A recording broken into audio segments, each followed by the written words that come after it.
do. Before that, a quick formal introduction on my end. My name is Mohammed Shoaib, and I'm a cybersecurity trainer certified from EC Council. EC Council is the leading organization for cybersecurity domain certifications. Okay, and the demo that we have today is on the first foundational course called Certified Ethical Hacking. Okay, and the version of this course that is running at the moment is version 11, the latest one.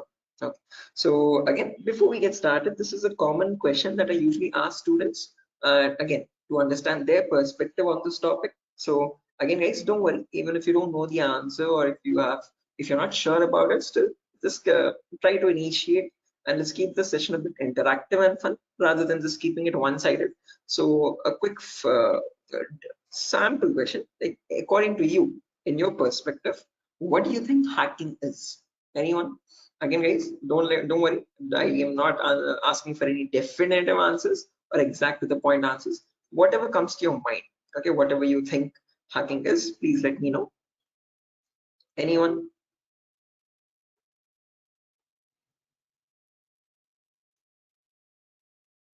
Try to breaking the system.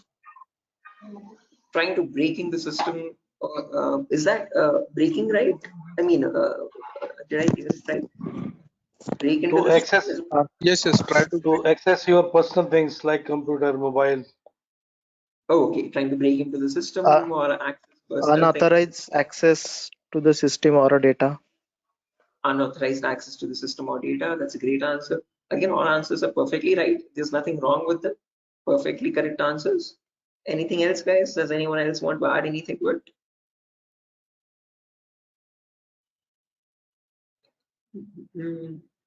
Right, perfect. No worries, guys. Thank you so much for those answers. Those are exactly right. There is nothing wrong with them. Okay, but if I had to just add upon that hacking, that definition, I would add it as hacking is the procedure of trying to gain access to information systems. Okay, these information systems could be anything. They could be from as small as a mobile phone to as big as a web application server or a database or the cloud organization as well. Okay, and this is done without the permission or without the consent and knowledge of the person owning those systems. Okay, so if those systems belong to a third party person, that person does not know that someone is trying to gain access to their information or the data. Okay, and this is usually performed by hackers for their own benefit. So once they get access to the systems, they can steal the data, destroy the data, or sell the data as well to other third party vendors. Okay. Now, depending on this definition, we easily understand that hacking is a malicious job. It is a criminalistic task. If it is such a bad thing to do, why do we have a course called ethical hacking? Is the second question.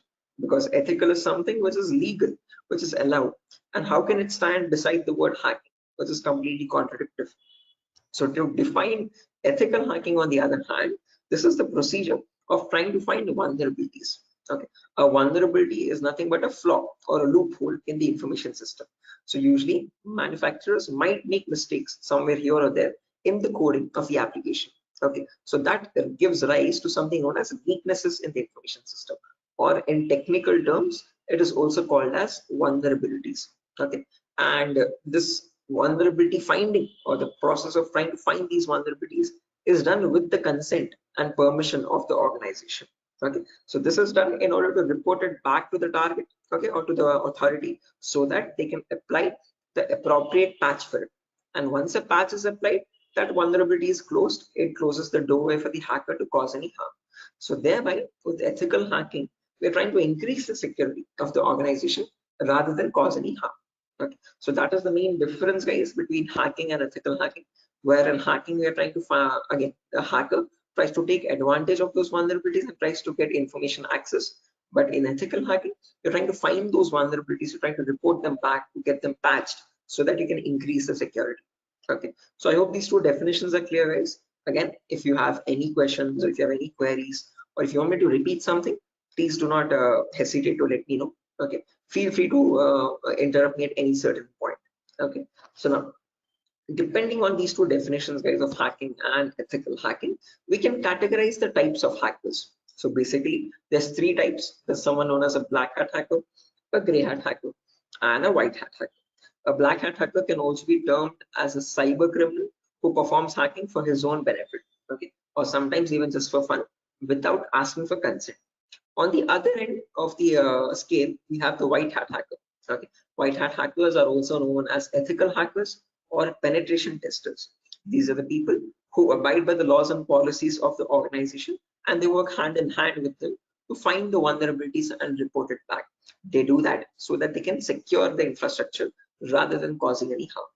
Now, in between, there's a third category, also known as gray hat hackers. Now, from the name itself, you can figure out they have some qualities of the black hat hacker as well as the white hat hacker, hence a mixture. Okay, so like a black hat hacker, they don't ask for permission before finding the vulnerabilities, but once they find the vulnerability, they report it back to the organization. Okay, and that is done in return for a bounty. A bounty is nothing which benefits them. It could be a financial reward or a reputational reward, anything which benefits them or their careers. Right. So all these three types of hackers, whether it be a black hat hacker or a gray hat hacker or a white hat hacker, they perform hacking or ethical hacking in a certain number of steps. Okay. And those steps collectively are called as hacking cycle or cyber kill chain. Okay. Now let me list those steps out one by one so that we can have a clear picture of what the whole course is about, and then we'll briefly discuss about all of them. Okay, so you can ask your questions regarding those. Okay, so the first step that you perform in hacking cycle or cyber kill chain is known as information gathering. Now, certain organizations term this step in different names. They can also call it as reconnaissance or footprinting. Second step is known as scanning. It can also be referred to as enumeration. Third step is gaining access. Fourth step is maintaining access. And the last step is known as reporting or clearing traces. Now, the reason I've specifically mentioned "or" in the last step over here is because that is where it makes all the difference between the white hat hackers and black hat hackers. If you're a white hat hacker or an ethical hacker, you would perform the first 4 steps and then you would generate a report with all the vulnerabilities and the solutions for that and submit it to the organization. But if you're a black hat hacker, obviously you're not going to submit the vulnerabilities, but you're going to take advantage of them. You're going to attack the system, get access to the data, steal the data, and then remove all the evidences, which is nothing but clearing the traces or removing the footprints. Okay, so any questions or doubts, guys, up to this part before I proceed further into the technical part? Any queries or any confusion at the moment? Again, guys, I hope the audio and video is fine. Any issues with my audio or video? Okay. What is this enumeration, sir?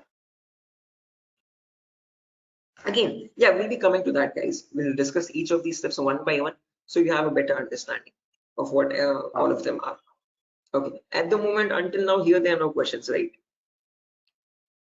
Because I guess there's some issues with the audio or video. Some people are exiting and rejoining again. Any issues, any technical issues with my audio or video at the moment? Okay, perfect. Sir, your voice is breaking. Oh, my voice is breaking. 1 second, guys.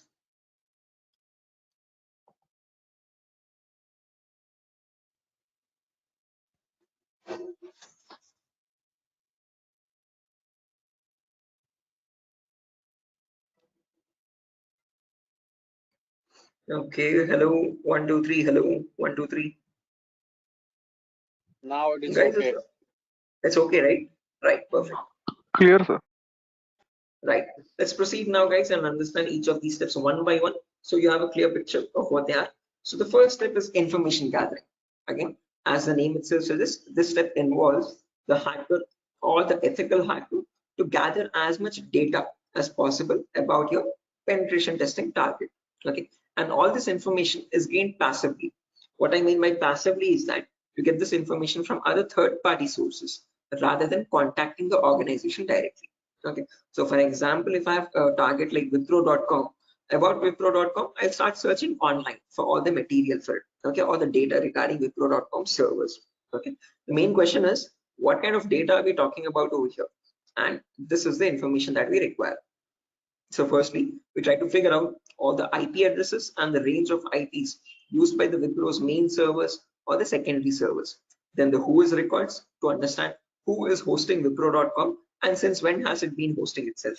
Then the DNS records to understand what information is stored in their DNS servers, domain name servers. Then employee details such as their contact numbers, their email addresses, their usernames and passwords which are leaked, and their home addresses if possible, and so on. So then the domains and the subdomains of Wipro's website, and the operating system information, like what OSs are being used by the servers that are linked with Wipro.com. Now trust me, this guys, that all this information is available online to be gathered. So if I show you a very basic example, let's say if I wanted to find the DNS records for Wipro's organization, all I have to do is go to the browser, and in the browser I can search for a website called DNS Dumpster. This website is available for free for anyone to access. You can click on the first link, and over here you can just search for Wipro.com, and you can click on search, and now this is going to fetch and give you all the information about the Wipro's DNS servers. So first things first, it tells you where the Wipro servers are being located on the geolocation map. So it tells us that there are 4 DNS servers for Wipro. As you can see, these are their host names, exact host names, and these are the exact public IPs. These IP addresses are very important for a hacker or an ethical hacker to proceed with the further steps of scanning and enumeration. Okay.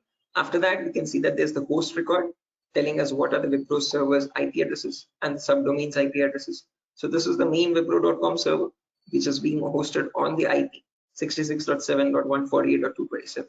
Again, this information is very relevant for a hacker or an ethical hacker to proceed further. Further down, you can also see it also gives us the complete network topology.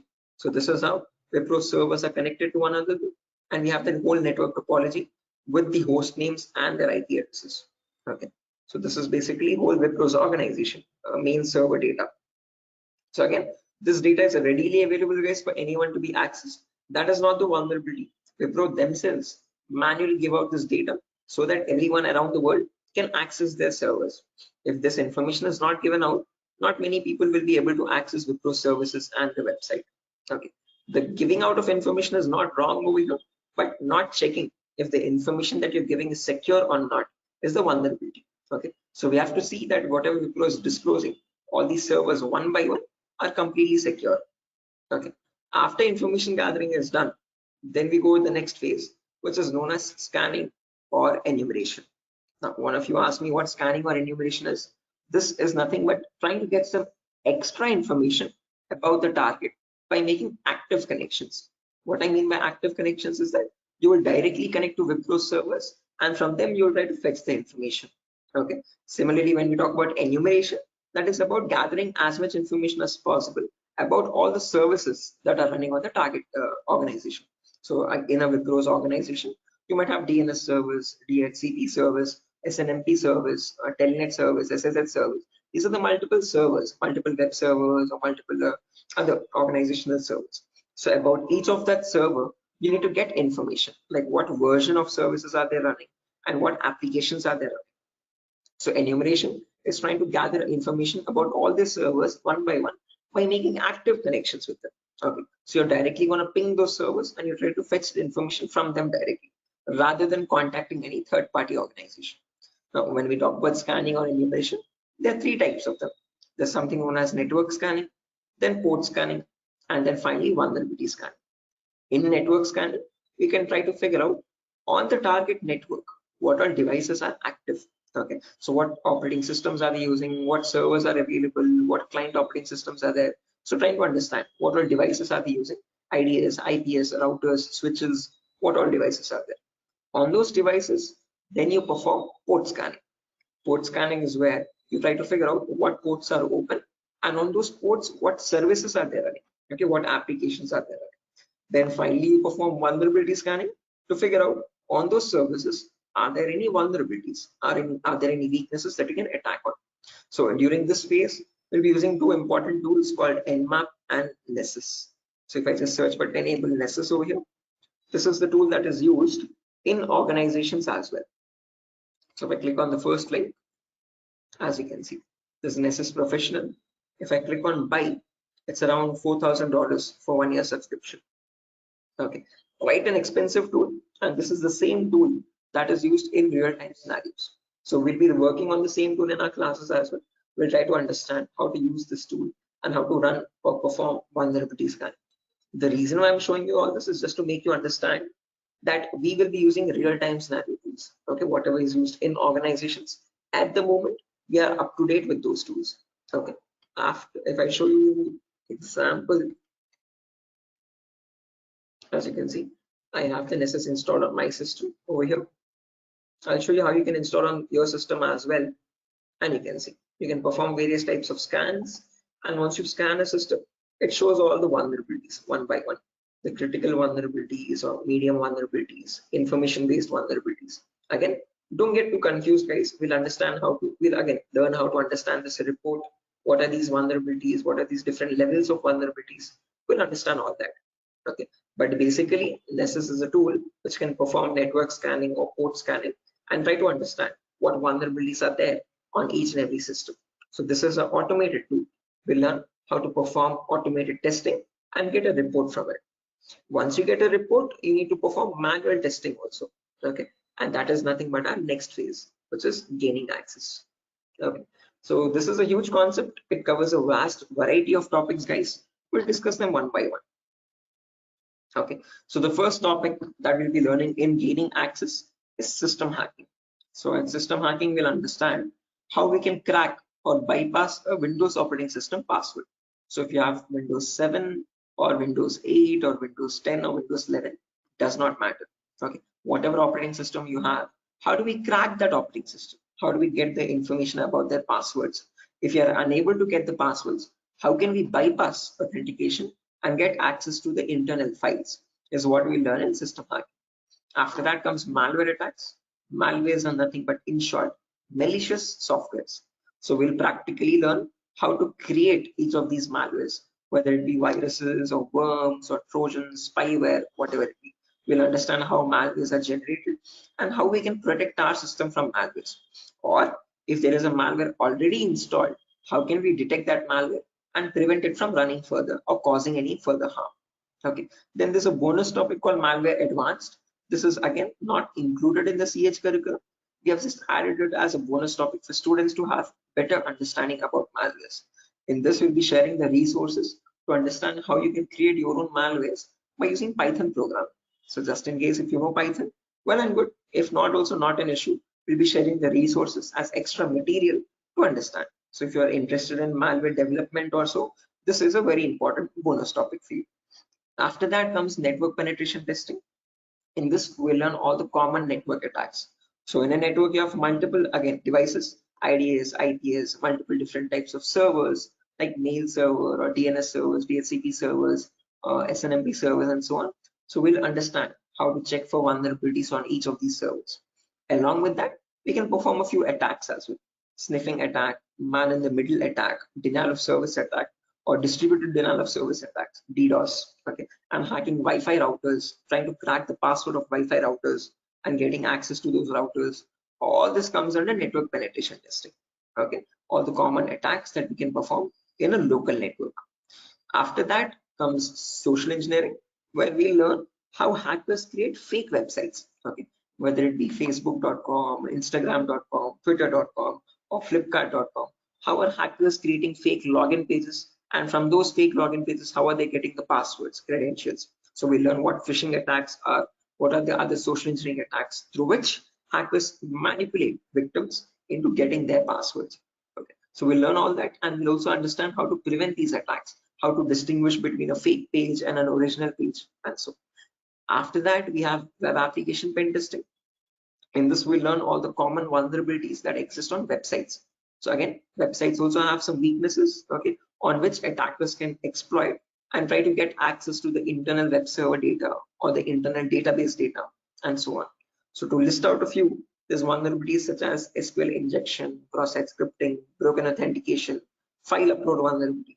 Now, might sound very technical, guys, but these are the weaknesses using which hackers can get access to your information, to your passwords and usernames. Okay.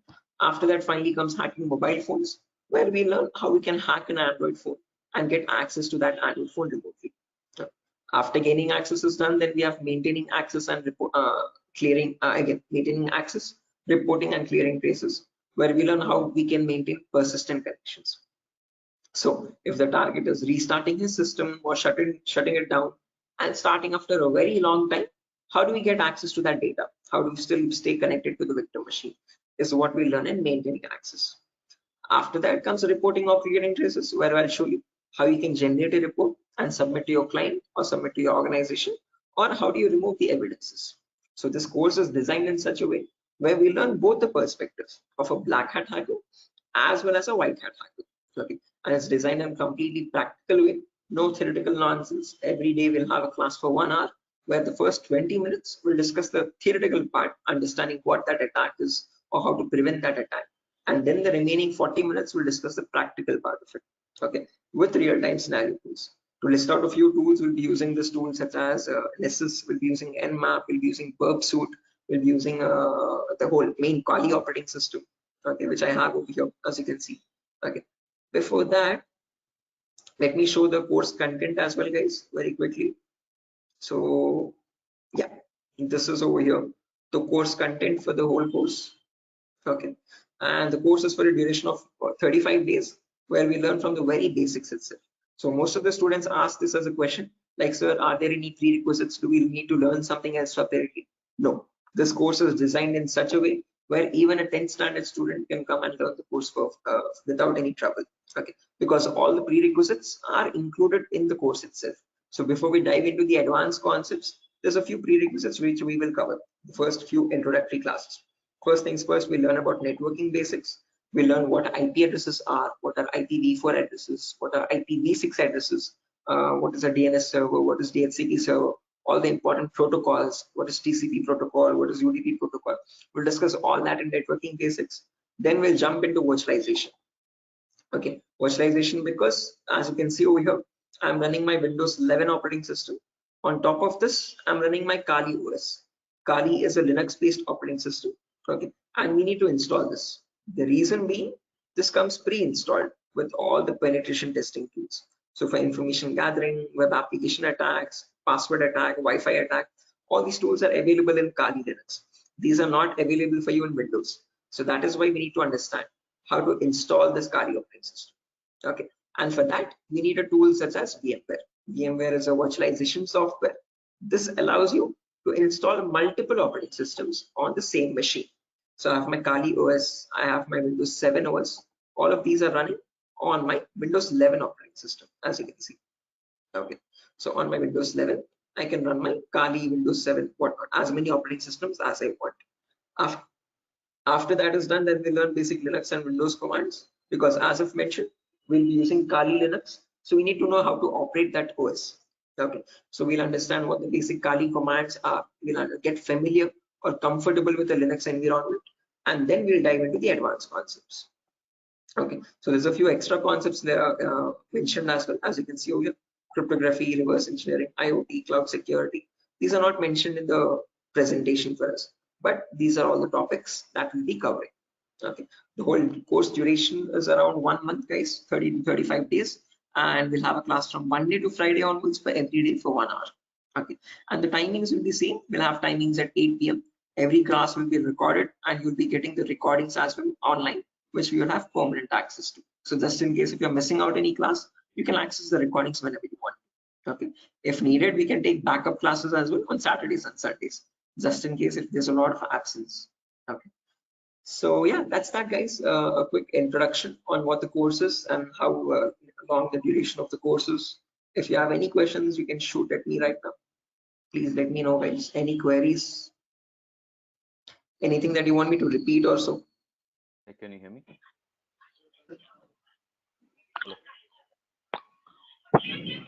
Hello. Yeah, hi.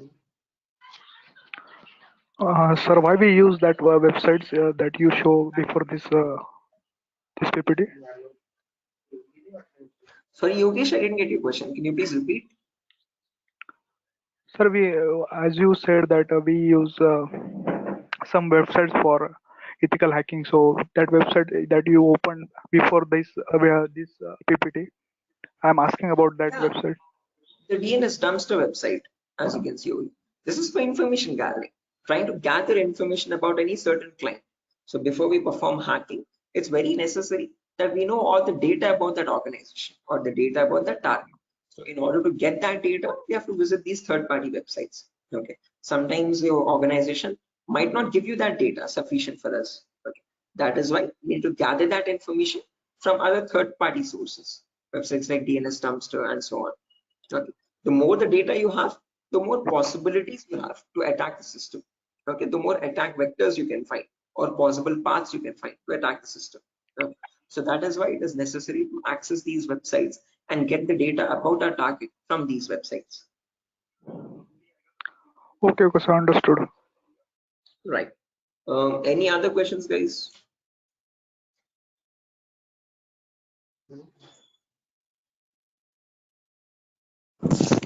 Sir, which type of penetration testing we are going to learn here?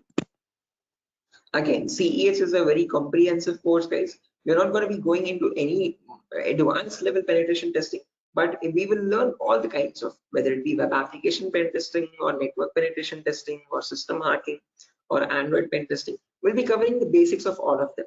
This is a course designed for people who are completely new to cybersecurity, and we can't leave out any endpoint. So we need to understand how to perform network security testing. We need to perform web security testing, Android security testing as well, and Windows or Linux security testing as well. So we'll be learning all of them one by one.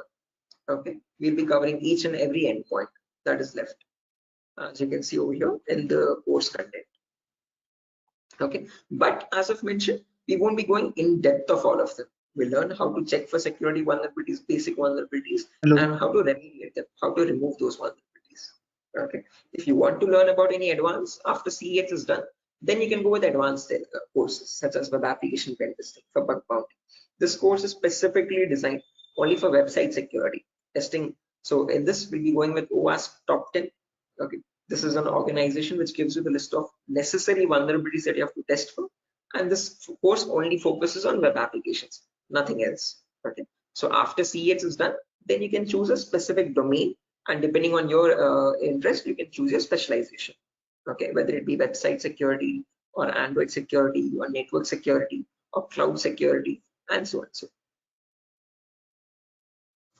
Okay, sir. Thank you. right.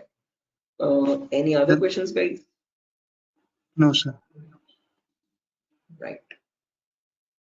Okay. After So course completion, certification provided. yes, if anyone is interested in writing the CEH certification as well, we provide support for that also. There's complete pass guarantee. So I usually handle the certifications myself. So if you're planning on writing a So this is certification, job guarantee.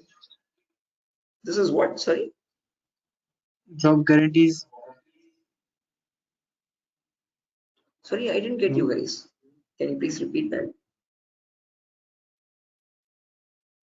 Hello. After this course, his job is. He's asking Oh a yeah, placement again, assistance. job assistance. Again, guys, at Durga Soft, you're not going to be providing any confirm guarantee that we'll be placing you in an organization, but we'll be sharing your resume once you forward it to our consultancies. Okay, so in the price of 8,000 rupees, we are only including the course content with the course completion certificate.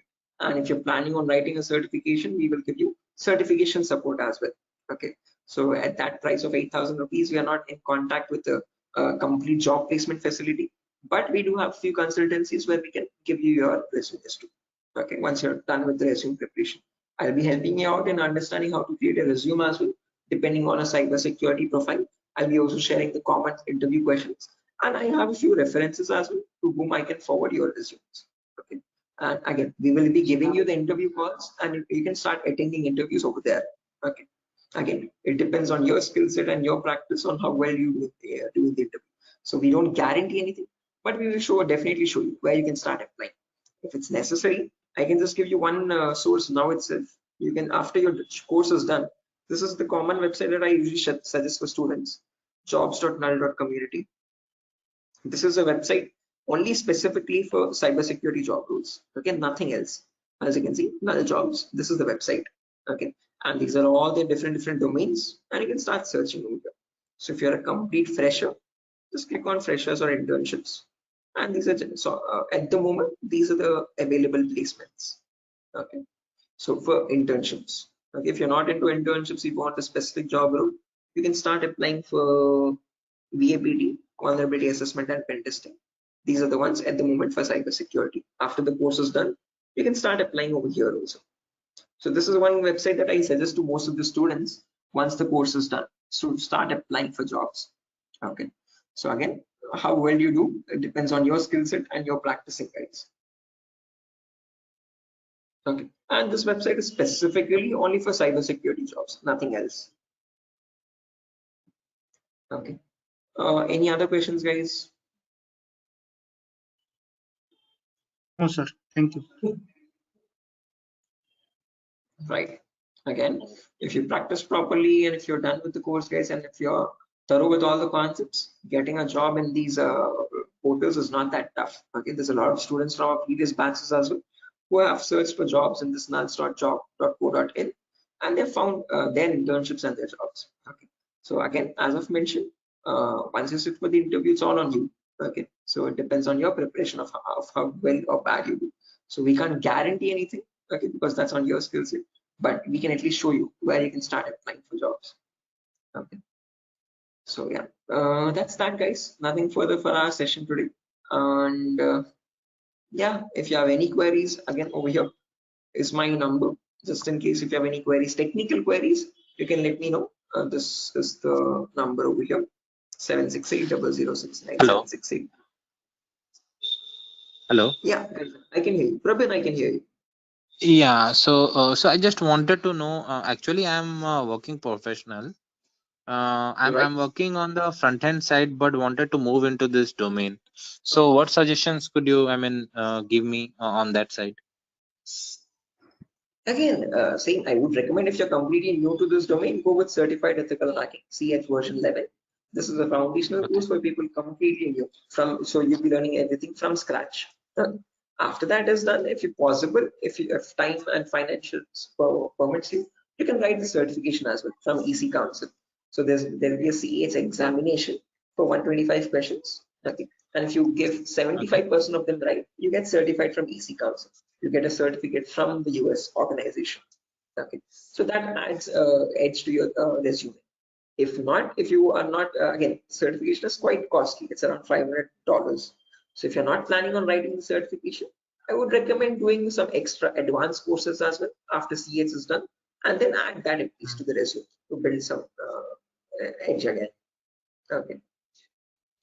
Okay. And is there any coding involved here, or is it into completely into, the No, security part?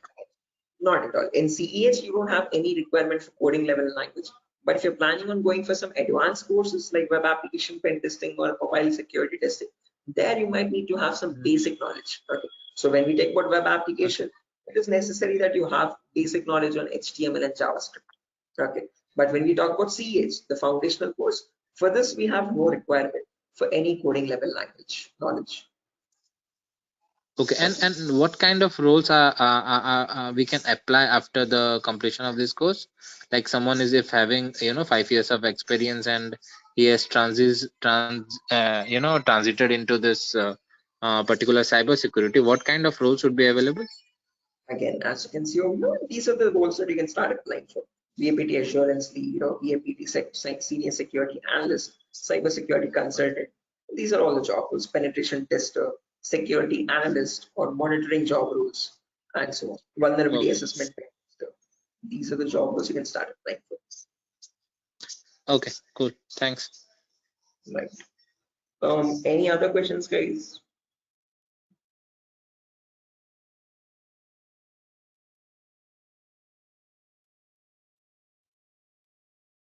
Right. Assuming there's no more questions, guys. So yeah, that's that for a session. Nothing further. Again, we'll be starting the course from Monday onwards, guys. Tomorrow and day after tomorrow, we'll be having the same demo. So just in case if you have joined late also, you can join tomorrow as well at the same time. And if not, you can directly join the course on Monday. Okay. If you have any further technical queries, guys, here's my contact number as I've mentioned already. Although if you have any queries regarding the course date or again course fees regarding that, you can contact the institute. Okay. So yeah, that's that, guys.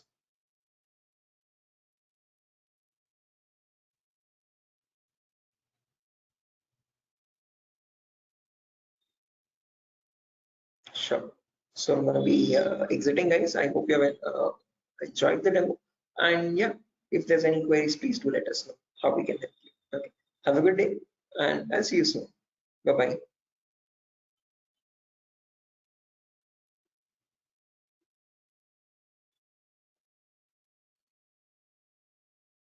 Thank you, guys. Thank you.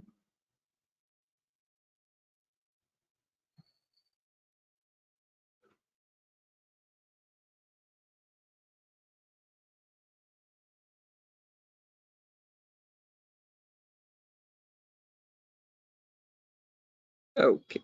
Hello, guys. Can you hear me now? Biswajit Singh, Rakesh, Ravikiran, Maman, Shiva, Sujata. I hope I'm audible now, guys. Yeah, Biswajit. Can you hear me now? Yes, we can. Right, perfect. So let's just wait for 2 more minutes, guys, for the other people to join as well. And then we'll be starting the session. Until then, if you have any queries or if you have any questions before we start the session, you could please let me know.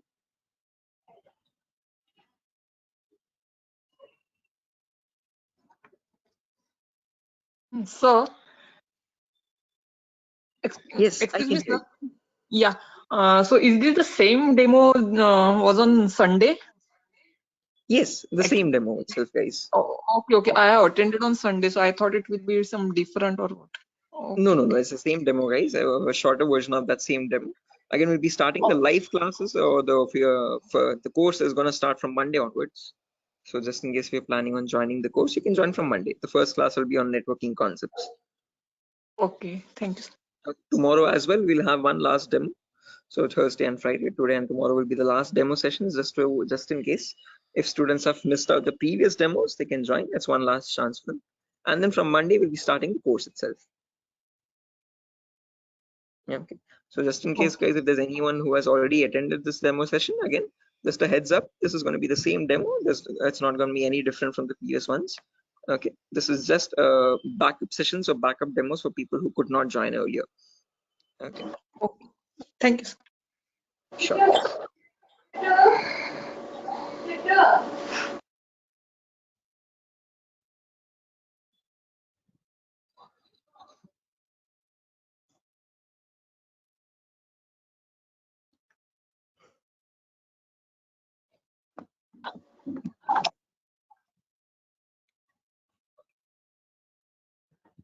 Sir, it means I can directly join on Monday because yesterday I was also present. Yeah, sure, guys. Again, as I've mentioned, it's the same demo. It's not gonna be any different. So this is only for people who are completely new to it, who have not attended the previous demo sessions. So if you have already attended the demo session, guys, you can join back on Monday itself directly. Okay, and the timing will be same at 8 p.m. Same time, 8 o'clock in the night. Okay, thank you. Sure. Okay, guys, so let's get started without any further ado. Before I get started, a quick formal introduction on my end. My name is Mohammed Shoaib. I'm a cybersecurity trainer certified from EC Council.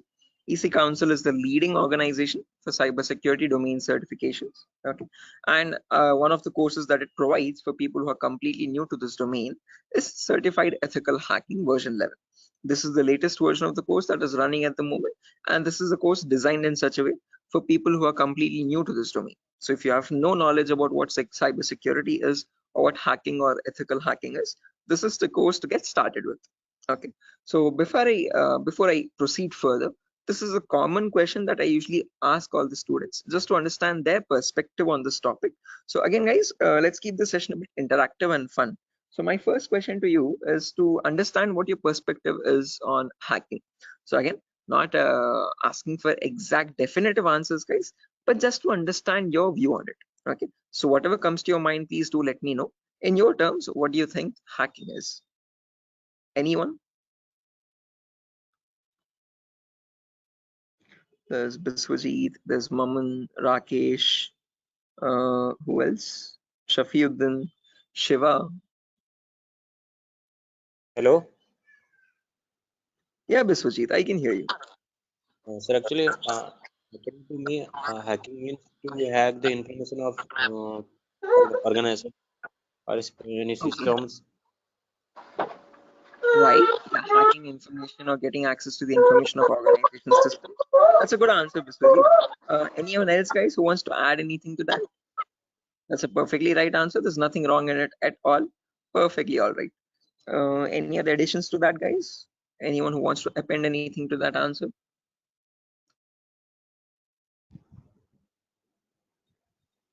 Okay, no worries. Shiva, you were about to say something? Your mic was unmuted for a while. Did you have an answer? Okay, no worries, guys. So let me just add on with Biswajit's answer. So if I had to define hacking on, depending on using on his words itself, hacking is nothing but the procedure of trying to gain access to information systems. Okay, now these information systems could be anything. They could be as small as a mobile phone to as big as a database or a web application server or cloud organization itself. Okay, and this gain access to these devices is done without the permission and the consent of the person owning those systems. Okay, so the organization who owns those systems has no clue that someone is trying to gain access to their data. Okay, and this is usually performed by hackers for their own benefit. So once they get access to the data, they can steal it, they can destroy it, or sell it on the dark web to other third-party vendors. Now, if hacking seems such a malicious job, why do we have a course called ethical hacking? Is the second question. Because ethical is something which is completely legal. And how could hacking become legal now? That's the main question. So when we talk about ethical hacking, on the other hand, guys, this is the procedure of trying to find vulnerabilities. Okay. A vulnerability in simple terms can also be called as a weakness or a loophole in the information system. And using these weaknesses only, hackers try to get access to the target informations, target information systems data. Okay, so your job as an ethical hacker would be to find these vulnerabilities before a hacker does, and this is done with the consent and permission of the organization. So once you find these vulnerabilities, you have to report it back to the organization so that they can apply the patch for it. And once a patch is applied, you're thereby increasing the security of infrastructure and preventing hackers from causing any further harm. So with ethical hacking, you're trying to increase the security and make the infrastructure much more secure and stronger compared to what hacking is. Okay, where you're trying to exploit vulnerabilities.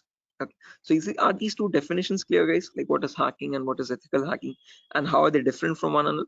Because most of the students have a misconception that both these terms are one and the same. No, guys, you're not going to be performing hacking.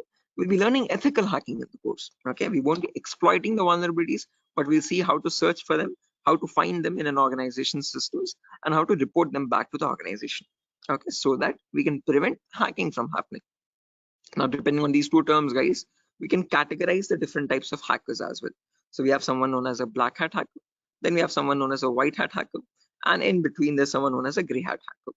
Okay, so firstly, the first category is black hat hackers. These people are also commonly referred to as cyber criminals. Okay, these are people who perform hacking for their own benefit, and they do this by asking no consent at all. On the other end of the spectrum, we have the white hat hackers, who are also termed as ethical hackers or penetration testers.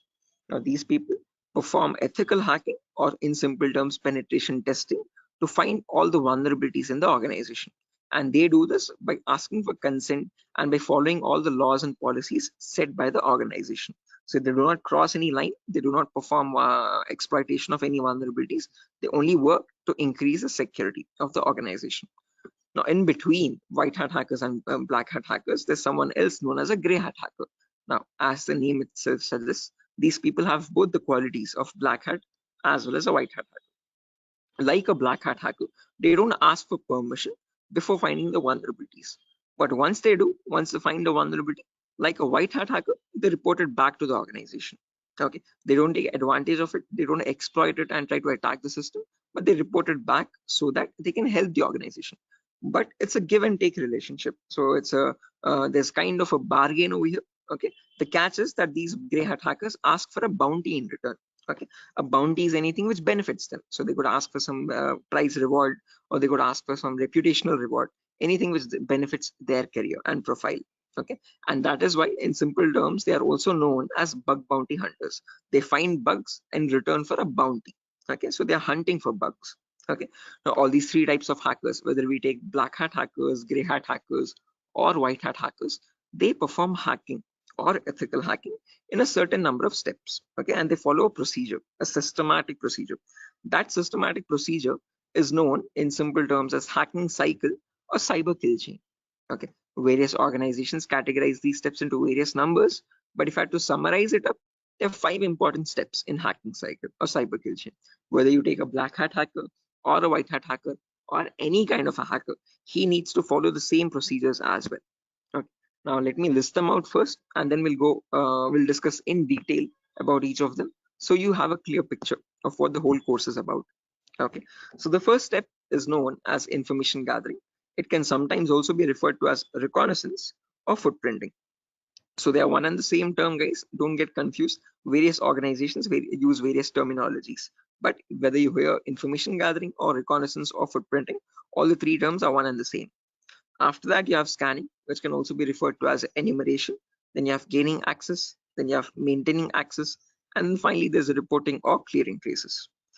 Now, the reason why I've mentioned or over here in the last step in capitals is because to make it a note to understand that this is the only step where you have a difference between black hat hackers and white hat hackers. Now, whether you're any kind of a hacker, whether it be black, white, or gray, the first four procedures are to be followed mandatorily. So you have to follow those first four procedures in the same order. After that, in the end, what changes is the last thing that you do. Okay, if you're a white hat hacker, you would definitely report all the vulnerabilities that you have found with the remediations, with the solutions to remove those vulnerabilities. If you're a black hat hacker, definitely you're not going to be giving any solutions, and obviously you won't be reporting it, but you will try to remove all the evidences. So whatever harm you have caused, whatever data you have stolen, you might leave some footprints here and there. Okay, so that is why it's very necessary that you remove or clear those footprints so that you cannot be traced out and you stay anonymous. So that is known as clearing traces in simple terms. And in our course, we'll be learning both the perspectives, how we can generate a report and submit to the organization, or how hackers clear the traces and remove all the evidences. Okay. Now, let's briefly discuss about each of these one by one, guys, so you have a better idea on the whole course. But before that, any questions, guys, for anyone? Again, please feel free to interrupt me at any certain point. Do not hesitate to ask a question. Please Hello, let me know. Yeah, Biswajit, I can hear you. sir. Is this class is getting recorded? Yeah, this will be recorded, definitely. Every single class that we take will be recorded and it will be uploaded to the Google Drive. So even once we start our course as well, the whole duration of the course, every single day we'll take a 1 hour class, and each class will be recorded and uploaded to the Google Drive. So that Okay, just sir. in case if you're missing out, if you're absent for a session, you can access the recordings whenever you want to. Okay, okay, sir. Actually, from the starting, you told about hacking and ethical hacking. So, Mhm. could you please briefly tell me? Hacking means like you're hacking the particular some credential information, like something personal information you are hacking. But ethical hacking was that. Oh, I did not get it properly. Good question. Again, Biswajit, when we talk about hacking, this is something that cyber criminals perform. Okay, hacking is where you're trying to get access to information devices. Okay, and using those information, what you do with that information defines what kind of hacking you do. Okay, so in ethical hacking, we are trying to understand how hackers are hacking that information. So what are the procedures are they following, and how are they actually finding that vulnerability, and how are they checking for those vulnerabilities on the systems? Okay, so we as ethical hackers try to find those same vulnerabilities that hackers use, and we try to rectify those vulnerabilities. We try to apply the patches for them. Okay, so just That like how that means hackers do it, we are going to do it that in an means ethical manner. Yeah, okay. That means, sir, if a hacker is trying to hack some particular information, and the ethical hackers are there to prevent that through their coding or whatever the algorithms. I think. exactly. Again, in simpler terms, it's not about algorithms and stuff, but it's about the source code actually. Okay, so whatever it is known as a vulnerability. A vulnerability is a weakness or a misconfiguration of the system. So ethical hackers do the job of finding those vulnerabilities before a hacker can cause any harm. Okay, and once the vulnerability is found, they disclose it to the organization, and organization will remove that vulnerability so that your systems are secure. Okay. Sir, then although you told about the black hat hackers, Mhm, red hat, and gray. So what are the mhm. what are the job responsible of the three hackers? Again, yeah, I'll be coming to that as well, Biswajit. So when we talk about ethical hackers, we have a certain few job roles that we can apply for. I'll be discussing that at the end of the class. Okay. Until this part, any questions or doubts? Okay, hacking cycle. And you information gathering, scanning, information. You will tell detail about this chapter, I think. Right now, yeah, that's the main thing to do right now. I'll be doing that now. Okay, sir, you continue. Sure. Right. Anyone else, guys, who has any other confusion or any issues with the clarity? Mamun, Shafiuddin, Shiva. Right. Okay. Now let's briefly discuss about each of these terms, guys, one by one, so that you have a better picture of what we are going to be discussing in the course as well. Okay. So the first step is information gathering. Okay. As the name itself says, information gathering is nothing but trying to gather as much data as possible about the target organization. So if we take a client, for example, Wipro.com, for the time being, we need to gather information about Wipro servers. Okay. Now the main question is, what kind of information are we talking about over here? And this is the information as follows. Okay, so we try to gather information such as the IP addresses or the range of IPs used by the Wipro servers, then the who is records to understand who is hosting Wipro's website, and since when it has been hosted, when was it last updated, when will it expire, then the DNS records to understand what data is stored in the DNS servers, then employee details such as the contact numbers, email addresses, usernames and publicly leaked passwords, and domain names of the Wipro.com, subdomains of Wipro.com, and operating systems. So what OSs are they using in their organization? So if I give you a very basic example, I can just go to my browser, and in the browser I can search for a website called DNS Dumpster. This is a common website that I usually show in the demo sessions. So if I search for DNS Dumpster, I get the first link. Now this is an example of information gathering. So you're trying to gather information about Wipro.com from other third-party sources. So right now in this step, we are gaining an information passively.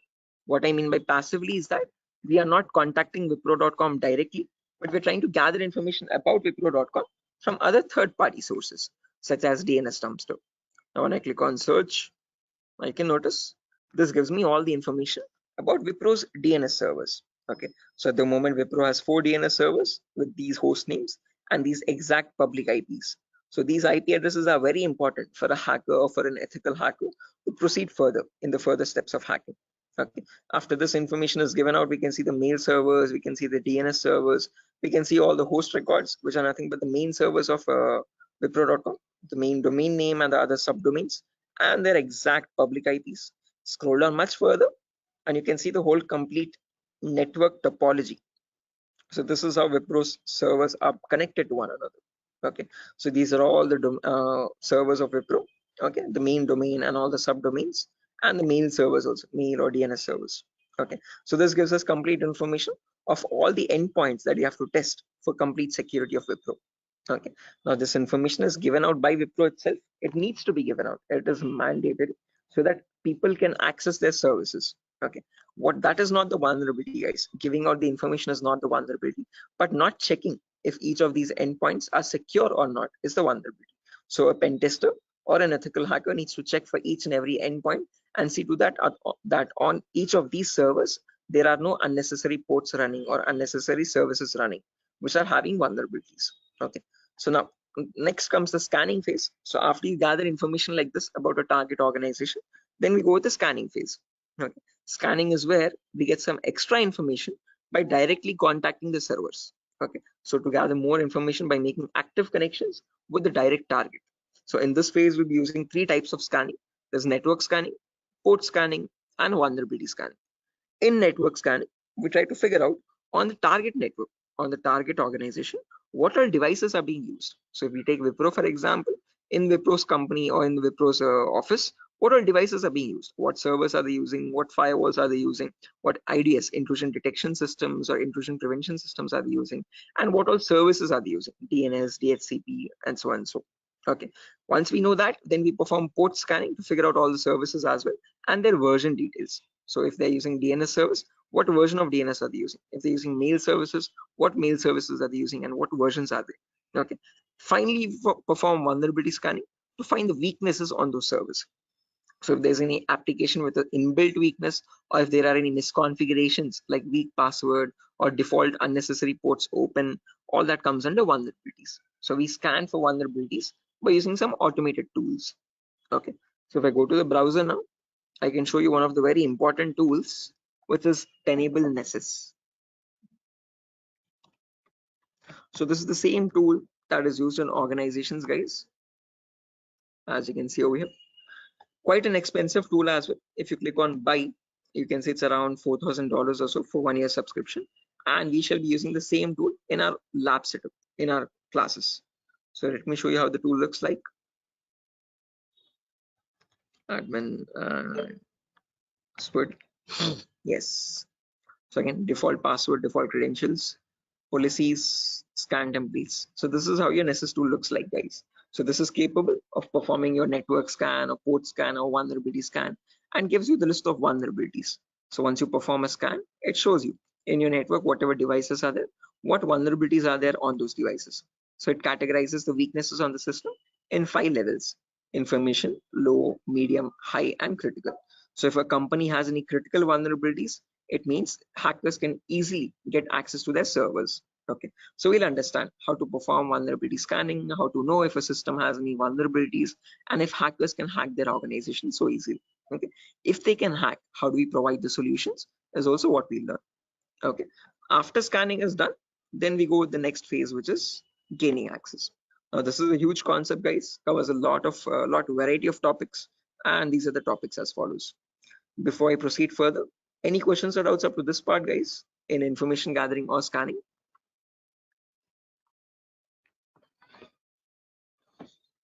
Biswajit, Mamun, Shafiuddin, Shiva, please do not hesitate, guys. If you want me to repeat something, I will definitely do. Sir, I sir, hope, yeah. sir, please repeat that first part.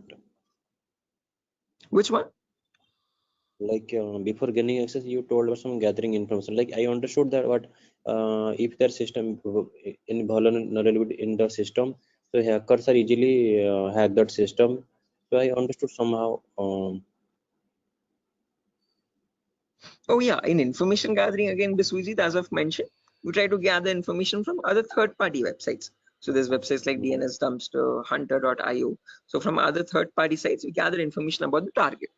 After that, then we perform scanning. So we directly get access to target servers or whatever target it is, whether it is Wipro.com or so and so. Okay. And in their target organization, we perform the scanning to figure out in their network what devices have what vulnerabilities. So in my local network, I have scanned for 3 devices, and in each of these devices, I can see the weaknesses on each system. Okay. Tells you what the weakness is. Okay. If there's an unsupported OS, what is the solution to remove that vulnerability, and what can be performed with that vulnerability. So this scanning tool gives you that up-to-date information. Okay, so this is all this all comes under automated vulnerability scanning. Okay, so this is something that you always perform in an organization to test for vulnerabilities on different systems. Okay, it's a software. Yeah, it is a software. This is the Nessus tool. The Nessus tool is nothing but a software that we have. Okay, sir. Okay. Right. So this is the same tool that is used, the same software that is used in organizations as well. Okay. And we'll be running in real-time scenario. Whatever tools that are being used, we work on them in real time. Okay. Okay. So yeah, now proceeding further, after all this is done, then we go with the gaining access phase. This is where we try to perform various kinds of attacks to get access to the systems. Okay. Once we perform the scanning, once we know that these are the vulnerabilities on which you can attack on, next part is nothing but to attack directly, which is nothing but penetration testing. So in this, as I've mentioned, there's a huge set of topics. Okay. So let me discuss them one by one. So first topic that we'll be discussing is system hacking. So in system hacking, we learn how we can hack or crack or bypass a Windows operating system password. So whether it be Windows 7 or Windows 8 or Windows 10 or Windows 11, doesn't matter. How do we crack or how do we bypass the password is what we learn in system hacking. So if your system is password protected, how can you crack and understand what the password is in clear text? Or if you're unable to crack it, if it is too tough to crack, how can you bypass that password and still get access to the internal files is what we learn in system hacking. After that comes malware attacks. Malwares in simple terms are nothing but malicious softwares, and we'll practically know how to create each of these malwares. So people think that viruses are on the only malicious software available on internet, but that's a misconception. We have multiple malicious softwares. We have viruses, we have worms, trojans, backdoors, spyware, rootkit, whatnot. There's tons and tons of malwares, and there's thousands and thousands of malwares added every single day. So we'll practically learn how to create each of these malwares and how to prevent our system from getting attacked by these malwares, or how to detect for malwares on our system. Then comes network penetration testing. Okay. in network pen testing, we learn all the common network vulnerabilities. Okay, so in an organization, in a local network, there are multiple services. There's DNS service, Telnet service, SMTP service, DHCP service. These are all the services or protocols used in a common organization. So we learn how to test for weaknesses on each of these servers. And after that, we'll also learn how to perform network attacks like sniffing attack, man in the middle attack, DOS attacks, or hacking Wi-Fi routers and cracking Wi-Fi router passwords. All this comes under network pen testing. Then comes social engineering, where we learn how to crack passwords from websites. Okay, so how do hackers make fake login pages, Facebook page, Instagram page, or a Flipkart login page, bank login pages? How do hackers get your passwords from these pages? Okay, how can they create fake login pages and send them to the victims and perform phishing attacks? All this comes under social engineering. Then finally comes web application pen testing, where we learn all the common website weaknesses. Okay. Is this useful for SOC analyst role? Yeah, Shafiuddin. We'll be discussing a very basic tool called Splunk as well. That is very important for your SOC analysis role. Okay. SOC is nothing but Security Operations Center, guys, just in case if anyone is confused. Okay. In SOC job roles, we usually see how to monitor and detect threats. Okay. Threats are nothing but attacks. Okay. So for that, we'll be discussing a very basic tool, a very important tool actually, but the very common tool used in SOC, which is Splunk. So this course was helpful for that as well. Shafiuddin. Okay, now after that, coming back to our topic, guys, as I've mentioned, we'll be discussing web application vulnerabilities, where we learn all the common website weaknesses. Now again, this might sound a bit technical, guys, okay, but these are a few common weaknesses that exist, such as SQL injection, cross-site scripting, broken authentication, file upload vulnerability, and so on. So these are the weaknesses that hackers use to get access to the web server, okay, or the databases in the backend. Okay, after that, we have hacking mobile phones, where we learn how to hack or crack an Android application phone. Okay, so how do we use Trojan attacks and get access to the Android phone remotely? Okay, after this is done, then we have two small topics, which are maintaining access and reporting or clearing traces. So this is the most important concept, guys, gaining access. After that, we need to know how to maintain persistent connections. So how do hackers maintain a connection even if the system restarts? Okay, is what is known as maintaining persistent connections. After that, we have reporting or clearing traces, where we'll see how to generate a report and submit to the organization. Or if you're a black hat hacker, how do they remove all the evidences? How do they clear the traces? Okay. Now, since not everyone is from a technical background or might not be from a technical background, we will discuss a few prerequisites as well. Okay. So the course is designed in such a way where you don't have to learn anything separately from outside. So if this is in a way to even a 10th standard student to understand this course in a simple and sufficient manner. Okay, so before we dive into all the advanced concepts, we'll be discussing these 4 prerequisites or 4 to 5 prerequisites. So first we'll learn basically what ethical hacking is, or how is it different from hacking. Then we learn virtualization. Okay. The reason why we need to learn about virtualization is because we'll be using a tool called VMware. So as you can see on my desktop, this is my Windows 11 operating system, and on this I have my VMware application. Okay, this VMware allows me to run multiple operating systems on one single machine. Okay, so as you can see, I can run my Kali OS, I can run my Windows 7 OS, Ubuntu OS, and so on. So, okay, the reason why we need virtualization is because we need to run something known as Kali Linux. This is a Linux operating system, guys. Okay, and this is very important for us because this comes pre-installed with all the penetration testing tools. Okay, for hacking tools or ethical hacking tools. As you can see over here, there's information gathering tools, there's web application testing tools, there's password attacking tools, Wi-Fi attacking tools, and so on. So these are the tools that specifically come only with Linux OS. Okay, they're not available in your Windows operating system.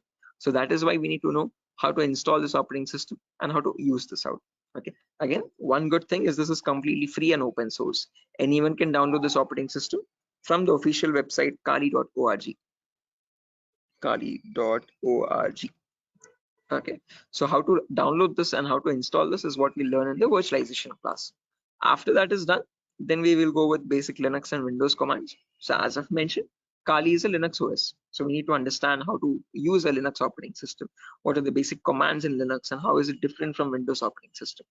After that, we learn basic Windows server configuration, how to configure a DNS server, how to configure a web server in Linux, in Windows OS. Okay, and after all that is done, then we go with the important concepts. Okay, information gathering, scanning, enumeration, then gaining access, maintaining access, all that comes after that.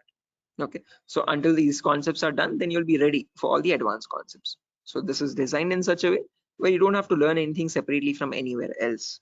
Okay, so after that, again, there's a few bonus concepts as well, guys, such as cryptography, reverse engineering, IoT, cloud security, Splunk.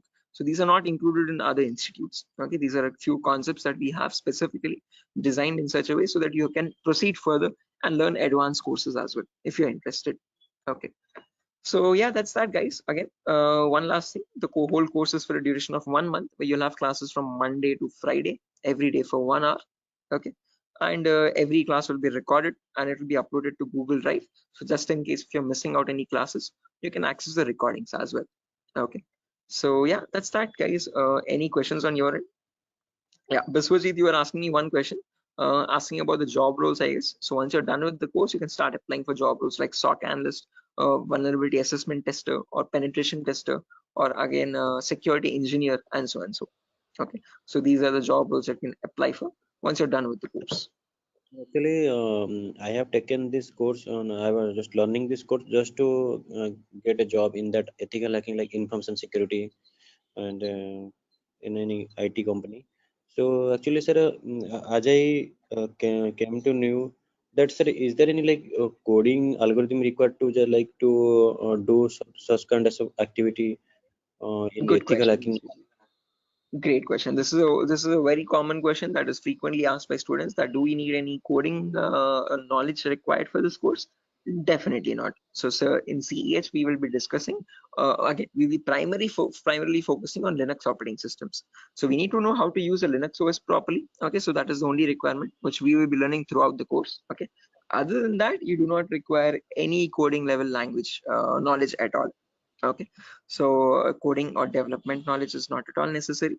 Wherever it is, we will be discussing that basic necessity of it. Okay, so there are certain topics where we have a topic called malwares. So in this we learn how to create malwares. Okay, so in that one topic will require basic coding language knowledge, but again, that itself I will myself be teaching it. Okay, so you don't need to learn anything separately from anywhere else. And other than that, this one topic malware, we won't be using coding language at all anywhere. Mhm. So Ajay, so actually I am doing job in Linux support, like technical support. That's great. This is going to be a lot easier for you then. Mm. So actually that's why I want to change my career, change my like next job into information security on the doing ethical hacking courses. Yes, I one more thing that, sir, is it necessary to get the certification on ethical hacking, like you have done something Right. hack? Again, it gives an edge, Biswajit. It's better to have a certification. If you're not going with certification, I would recommend you learn a few extra courses as well. Okay. After certified ethical hacking is done, then go with one advanced course, one specialization course like network security or web application security or so and so.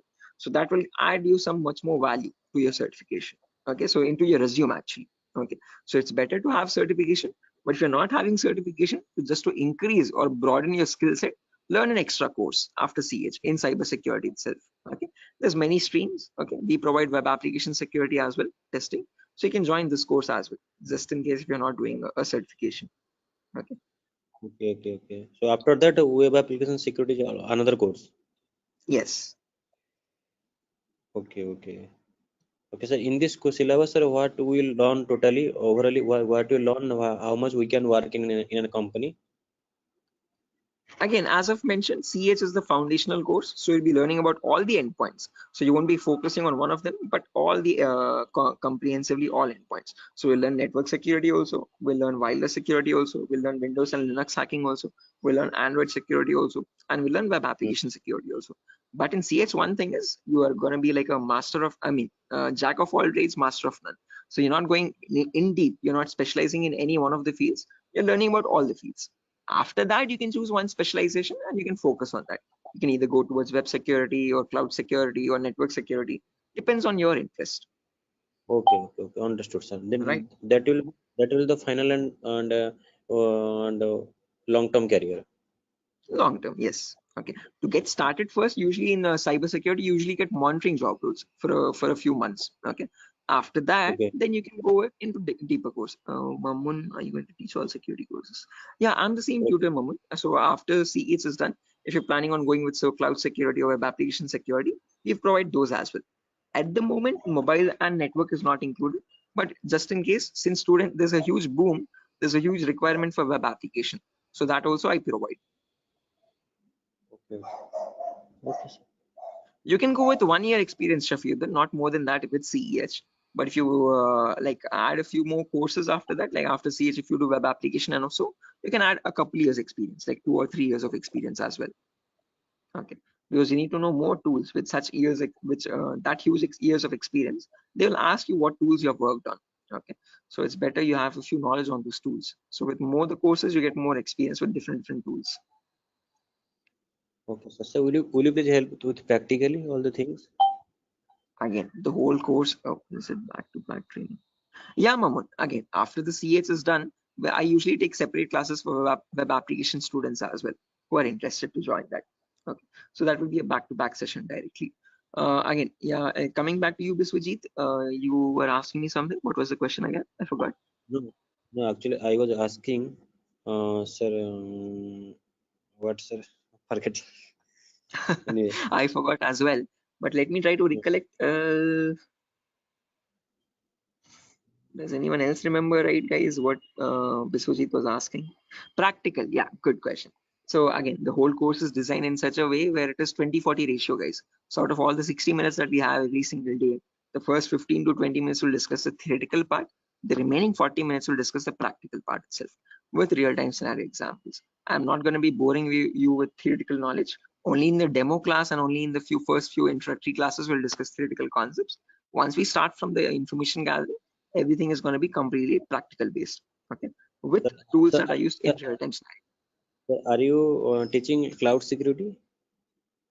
Yes, I teach cloud security as well, Biswajit. Okay, but again, as I've mentioned, that is usually taken up after CH is done. Okay, so we'll discuss on AWS security and again, mostly on AWS itself. Actually, I wanna make my career into that like cloud security part. That's why I was thinking how much practical you will teach here and how much we can be skilled enough in this course, so that we can be confident enough while attending the interview. So, will you please discuss on about the some like mock interview questions and resume building? Definitely, I will help you. I will send you sample resumes as well to understand how to create a resume for a cyber security profile.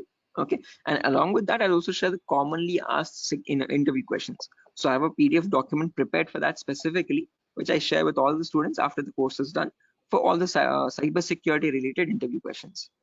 Okay, so I'll be sharing all that as well. Okay, sir. No, because I have planned after completion of this course, I have planned to move on cloud security by practicing those questions and all the practical things. Definitely. Again, if necessary, I'll be sharing the resources as well, Biswajit, separately for you regarding your cloud security content. Okay. So if you're planning on doing a course after CS is done, then you can contact me for that. We can do that course separately. Okay, sir. Okay, it's not included with Durga Soft at the moment, but again, yeah. Okay, sir. Sure. Any other questions, guys, at the moment?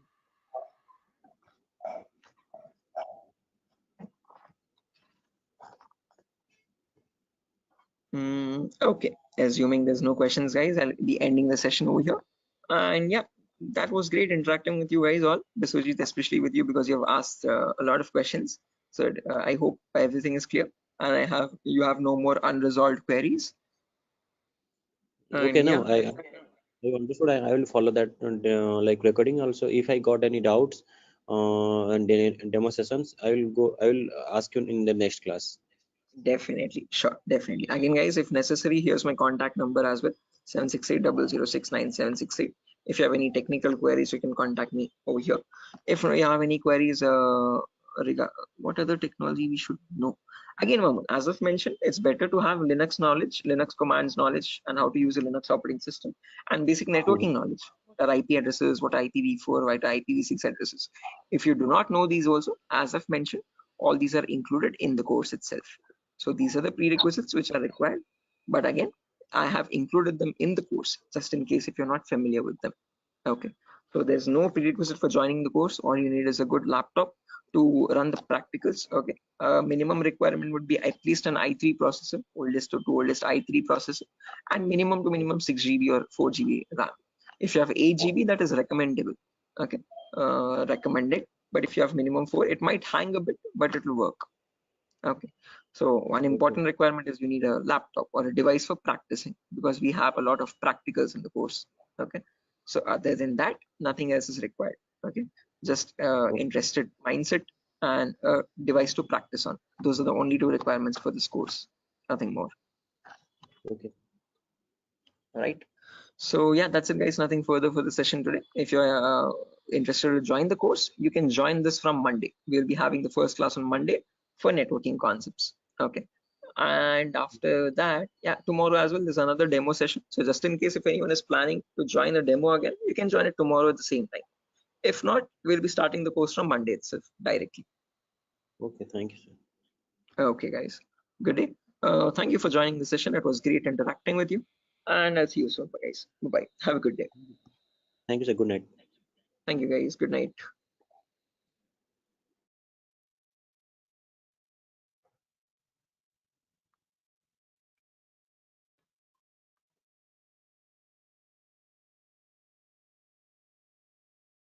Guys, can you see the screen now? Yeah, I can see you now. Yes, sir. The Yes, it's Sujata, Sogat. Yes, sir, it's visible. Right, perfect. Thanks. Okay, how many people are there? Vikiran, Rakesh, Biswajit, Prashant, Shubha, Sogat. Okay, perfect.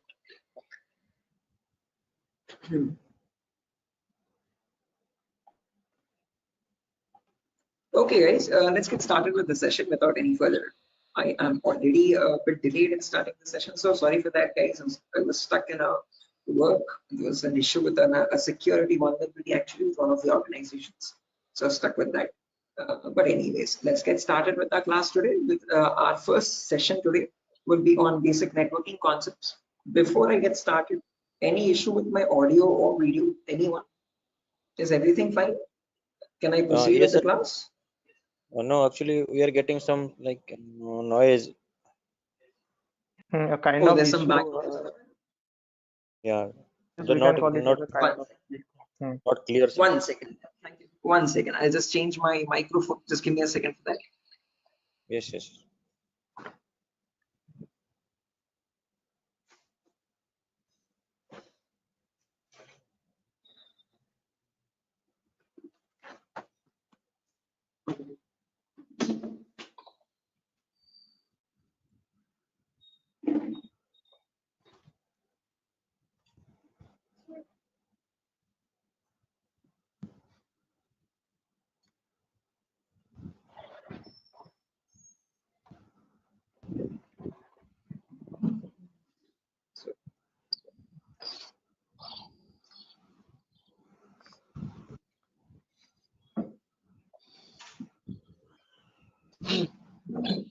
Okay. How does it sound now, guys?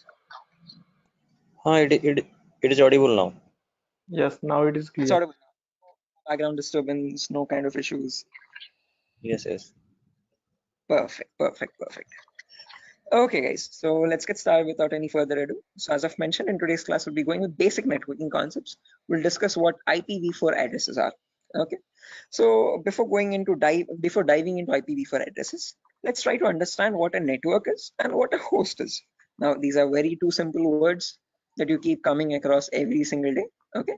A host is nothing but an information device. Okay. Any information device which is capable of communicating with other devices is known as a host. Okay. It could be a mobile phone, it could be a router, it could be a laptop, a personal computer, or any other device, an information device, okay, which is capable of communicating with other devices. Now, when you have such devices connected to each other, okay, which can communicate with one another, that forms a network.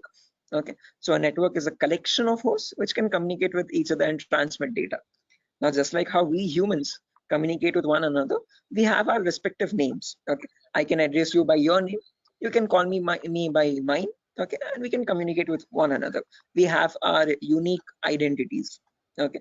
Similarly, these information devices as well have their unique identities, okay. So when they communicate from one device, when it wants to send packet to another device, it has a unique address for each device, okay, and on that address they communicate with one another, and that address is known as the IP address, guys. IP stands for Internet Protocol. This was built by the US military late in the 1950s or 1960s, okay, and there was IP version 1, IP version 2, IP version 3. All these were unsuccessful attempts. They were you could say experimental. What successfully worked out was the IP version 4, and we are still using that in today's world also. IP version 4 in simple terms is Internet Protocol version 4, okay, and that is what we'll be discussing about in today's class, okay. Anyone here who already knows about IPv4 addresses and who's familiar with these networking concepts? No, sir. Anyone? I'm not familiar, but I know the any some, like whenever I was doing programming, networking programming in college days. So since the networking, I know how to join the socket networking programming. I know some networking IP address, and also I've studied through MCA curriculum. So Right. Okay, perfect. No worries, guys. Just in case, even if you don't have any idea, we'll be going from the very basics, okay, from the binary itself, okay, to understand what these IP addresses are. Just as a information question, I just wanted to know if anyone was familiar. If not, also don't worry at all. Okay. So I hope you know why we need IP addresses, guys. IP addresses are nothing but acting as an identity for each device. Just like how we have our names, you can address me by mine, I can call you by yours. Similarly, devices communicate with one another depending on IP address. Okay. Now, how does this IP address look like? Okay. Our names have alphabets in them: SHOAIB, SIVA, Shiva, and so on. So, but IP addresses are completely numeric based. Okay. Specifically IPv4. Okay. IPv4 are completely numerical or decimal addresses. Okay. It's a 32-bit address, first property. Now, what is a bit? A bit is nothing but the smallest data format. Okay. It comprises of either 0 or 1. Okay, and your IPv4 address is a 32-bit address. What I mean by 32 is that it contains 32 zeros and ones like these consecutively. Okay, and these 32 zeros and ones are divided into 4 equal parts. Each part is known as a octet. Okay, octa in the sense 8 bits. Okay, so you have 4 parts, it's 8 bits each. Okay, and each of this is known as a octet. In simple terms, it can also be called as a byte. Okay, and each octet or each byte is separated by a dot symbol. This is how computers know IP addresses to be like. Okay, this language is known as the binary language of zeros and ones, and your computers or information devices all communicate on binary language only. But for us humans, it's quite tough to understand binary. Okay, so we can calculate it now. If you're quite familiar, if you have some experience, you can calculate binary in your mind itself. But looking at it and understanding it's quite tough. Okay, so in today's class, we'll understand how we can convert any binary number to a human readable format, to a decimal number. Okay, decimal numbers are from 0 to 9. Okay, these are human readable, what we use regularly from day-to-day life. Okay, what computers communicate on is binary data. Okay, so today we'll understand how to convert binary data to decimal data and how we can range the IP addresses. Okay, before that, a quick introduction on data formats. As I've mentioned, 1 bit is nothing but a value of 0 or 1. When you combine 8 such bits, that becomes a byte. Okay, in simple terms, it can also be called as an octet. When you combine 1024 bytes, that becomes a kilobyte. Your textpad files, your contact applications and all these are in kilobytes of data. Okay, when you combine 1024 kilobytes, that becomes a megabyte. Okay, your PDF documents or your music files are in megabytes of data. 1024 megabytes becomes a gigabyte. Okay, your movie files or larger softwares are in gigabytes. 1024 gigabytes becomes a terabyte. Your hard disk is in terabyte storage data, and 1024 terabytes becomes a petabyte. We have never used petabytes until now. This petabyte data is usually used by cloud organizations. Okay, OneDrive, Google Cloud, blah blah blah. Okay, now let's understand how to convert this bit data or binary data into decimal data. Okay, so what I've done is I've taken down this first octet over here, 10101010, and I've written it down over here, as you can see, in an expanded format. Now to convert this, there are 2 simple methods. Method number 1 is there's two simple steps to it, not methods, sorry. Okay, there's one method only. okay, and with two simple steps. Okay, step number one is you write down the values from 2 to the power 0 all the way up to 2 to the power 7 from right to left. Okay, why specifically 2 to the power? Because this is binary data. You have only two possibilities, either a 1 or a 0. So first 2 power 0, then 2 power 1, then 2 power 2, then 2 power 3, then 2 power 4, then 2 power 5, 2 power 6, and 2 power 7. Let's write down the values for that. 2 power 0 is nothing but 1. Anything to the power 0 is always equal to 1. Okay, that is a mathematical rule. 2 power 1 is equal to 2. 2 power 2 is nothing but 2 into 2, which is 4. 2 power 3 is 2 into 2 into 2, that is 8. 2 power 4 is 16. 2 power 5 is 32. 2 power 6 is 64. And 2 power 7 is 128.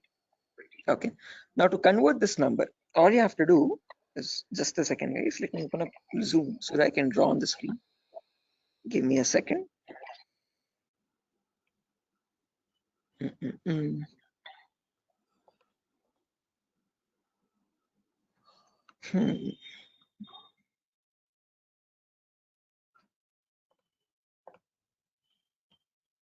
Right, perfect. So when you want to convert any number from binary to decimal, first things first, you have to write down these numbers. Then you multiply the lower number with the top one and add with the next one. As simple as that. Multiply, add, multiply, add, multiply, add. This goes on till the last step. Okay, so firstly 2 power 0 into 0. Anything into 0 is 0 itself. So I've written 0 over here. Then 2 power 1 into 1. That is 2 power 1 is 2. As you can see, I've written the value over here. Into 1 is the value itself, 2. 2 power 2 is 4. 4 into 0 again, we have 0. 2 power 3 is 8. 8 into 1, 8 again. 2 power 4 into 0, 0. 2 power 5 into 1, 32. 2 power 6 into 0, 0. And 2 power 7 into 1, that's 128. Now when I add all this up, 128 plus 32 plus 8 plus 2, that becomes 170. So when we humans read the number 170, the computer does not understand it like 170. It understands it like 10101010, something like on signal, off signal, on signal, off signal, on signal, off signal, on, off, like that 4 times. Okay, so is this clear guys? Any questions or doubts up to this part? Like how we have converted this binary number to a decimal number? How we know that 170 is equal to 10101010? Any questions for anyone? Again guys, if you have any questions or doubts, please feel free to raise your hand or let me know. You can interrupt me at any certain point. Okay, no issues at all. If you want me to repeat a concept also, please do let me know.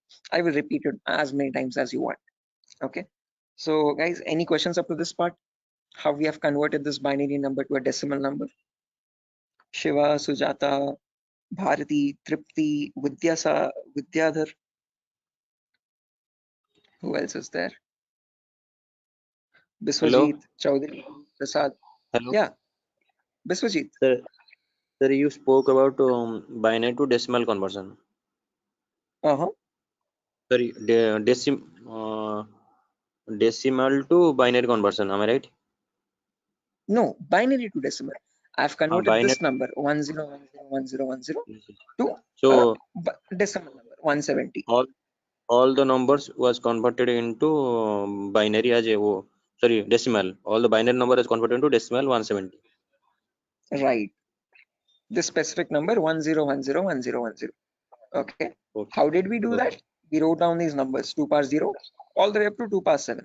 Multiply the lower number with the top one and add with the next one. Multiply and add, multiply and add, multiply and add. And that's how I got the final result as 170. So this 170 in binary is equal to 10101010. Right. Is this clear, Biswajit? Yes, I am clear. I know and I clear. Perfect. If everyone has understood this, guys, I have another number over here, as you can see, 01011010. Can everyone convert this value and give me the answer for that? Take your time. You have the table over here as well. Okay. And as I've mentioned, you need to multiply the lower number with the top one.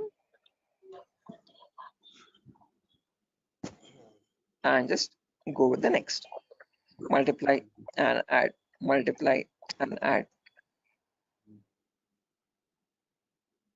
Okay, take your time, guys, and let me know.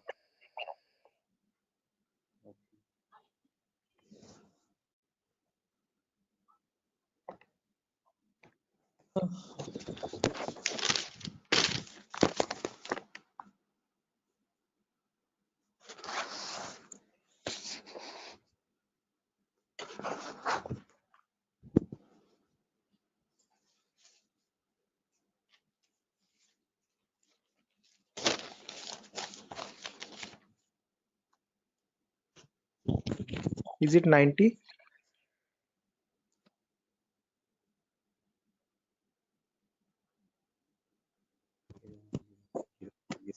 Should be 90.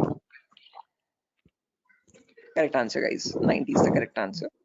Anyone else? Sir, are you going to provide us this text file also, or like we have to take notes means No, handwritten notes? definitely.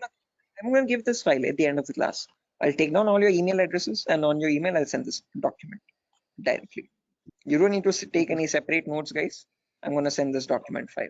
Just in case, as the class goes on, if you want to take down any running notes to note down any important points also, you can. Okay, but all these documents, all these notepad files will be given to you directly. Okay, so yeah, guys, I've received a correct answer from a lot of people over here. Again, as I've mentioned, just multiply the lower number with the top one and go on till the last. So this will be 2 power 0 into 0 plus 2 power 1 into 1 plus 2 power 2 into 0 plus 2 power 3 into 1, like that till the end, 2 power 7 into 0. Okay, to anywhere you have 0 over there, 2 power 0 into 0, just put that 0. 2 power 1 into 1, that's 2. 2 power 2 into 0, that's 0. 2 power 3 into 1, that's 8. 2 power 4 into 1, that's 16. 2 power 5 into 0, that's 0 again. 2 power 6 into 1, 64. And 2 power 7 into 0, 0. When you add all that up, 64 plus 16 plus 8 plus 2, you get the number 90. Anyone over here who has not got the number 90, guys, please do not feel shy. Again, if you're getting all the right answers, you're doing much great than me. In my first day, I could not solve this at all. Okay, I was a very dumb guy. So please, no shame in that. Okay, it's completely fine. Okay, because you need to get this concept very right in order to proceed with the further concepts. If you're failing at this one, it's gonna get a bit complex further down the lane. Okay, so any questions on this part, please do not hesitate to let me know. Okay, assuming everyone has got this right. With the other, yeah, exactly. The reason I'm showing you all this is to understand the range of IP addresses now. That's a great question. I was about to ask you. Again, I tell you myself, like in a real-time scenario, you would never have a necessity to convert a binary number to decimal or vice versa. But the reason why I'm showing you this is so that we can understand the whole range. So if you remember, I've told you, IPv4 addresses are 32-bit address. Okay, so in that 32-bit address, if I wanted to get the first IP address, all I have to do is put all zeros everywhere. Okay, now when you put all zeros everywhere, when you convert that, you get the final IP address as 0.0.0.0. Okay, but if you want to get the last IP now, you have to put all ones everywhere. Okay, in all the octets, I've put all ones. So when I convert that, now there will be 2 power 0 into 1 plus 2 power 1 into 1 plus 2 power 2 into 1, all the way up to 2 power 7 into 1. So that would be 1 plus 2 plus 4 plus 8 plus 16 plus 32 plus 64 plus 128. So that is how you get the number 255. Okay, so the last IP in the IPv4 range will be 255.255.255.255. You will never have a number above 255. The reason being, now you know, because when you convert from binary to decimal, the maximum number you can get is 255 only. So you can never have an IP address like 300.250 or 700.150, something like that. Okay, that's an invalid IP. Okay, whatever IP addresses you have, those numbers will always range between 0 and 255. Okay, is this clear, guys? Everyone, why only specifically 255? Yes, yes. Any questions to this part? Perfect. No, this is Now the maximum. Maximum. Yeah, guys, was someone Hello? asking a question? No. I just asked you. This is the maximum IP address to be connected, and maximum host to be connected. Yeah, that's the last IP address you could get in the IPv4 range, Biswajit. No, this is the like from 0 to 255 hosts should be connected, I think. Not necessarily. When we talk about IP addresses now from 0000 to 255, 255, 255, 255, we have around 4.3 billion IP addresses in total. Okay. What you're referring to is classes, guys. Class A, B, C. In class C, you can connect only 255 hosts. That is a much ahead concept. We'll reach there tomorrow. Okay. That's class C. Yeah, with the other. Exactly. Okay. So we have not come up to there, guys. So let's not jump ahead. That might confuse the other students. Okay. So we'll go in a very slow pace. Okay. We'll go step by step. Okay. Let's try to now we know the range of IPs. We know what IPv4 addresses are, how they look like. Okay, and what are the total like numbers, where are they starting from, and what maximum number can they hold. Okay, we know they start at 0000 and they end at 255, 255, 255, 255. Now in between these two numbers, how many addresses do we have is the main question. Okay, how many IPs are there? Okay, so for that, let's try to understand the sequence of sequence of IP addresses. Okay, and again, to understand sequence of IP, there are two simple rules. Rule number one is always start with the rightmost value. So if this is the first IP, 0000, next IP will be 0001, next IP 0002, next IP 0003, next IP 0004. This will go on up to 000255. Okay. After that, can I have an IP like 000256? Is this possible? No. Yes, this is not possible because 255th is the last IP that you can get in any octet. You cannot get a number above 255, guys. It is a very golden rule that you have to remember. Okay. Now, once this octet has reached the maximum value, there comes the rule number two. Only after the rightmost octet has been completely filled, then go to the left value. Okay. And after going to the left value, reset the rightmost value back to 0. Okay. What I mean by that is now this is completely filled. So now this left value 0 changes to 1. Okay. And the rightmost value 255 again resets back to 0. Okay. So next IP after 000255, next is 0010. Now don't directly jump from 0010 to 0020. That is wrong again. Okay. Rule number one, always go with the rightmost value first. So after 0010, you have 11, then 12, then 13, then 14. This goes up to 1255. Okay. After that, 20, then 21, then 22, then 23.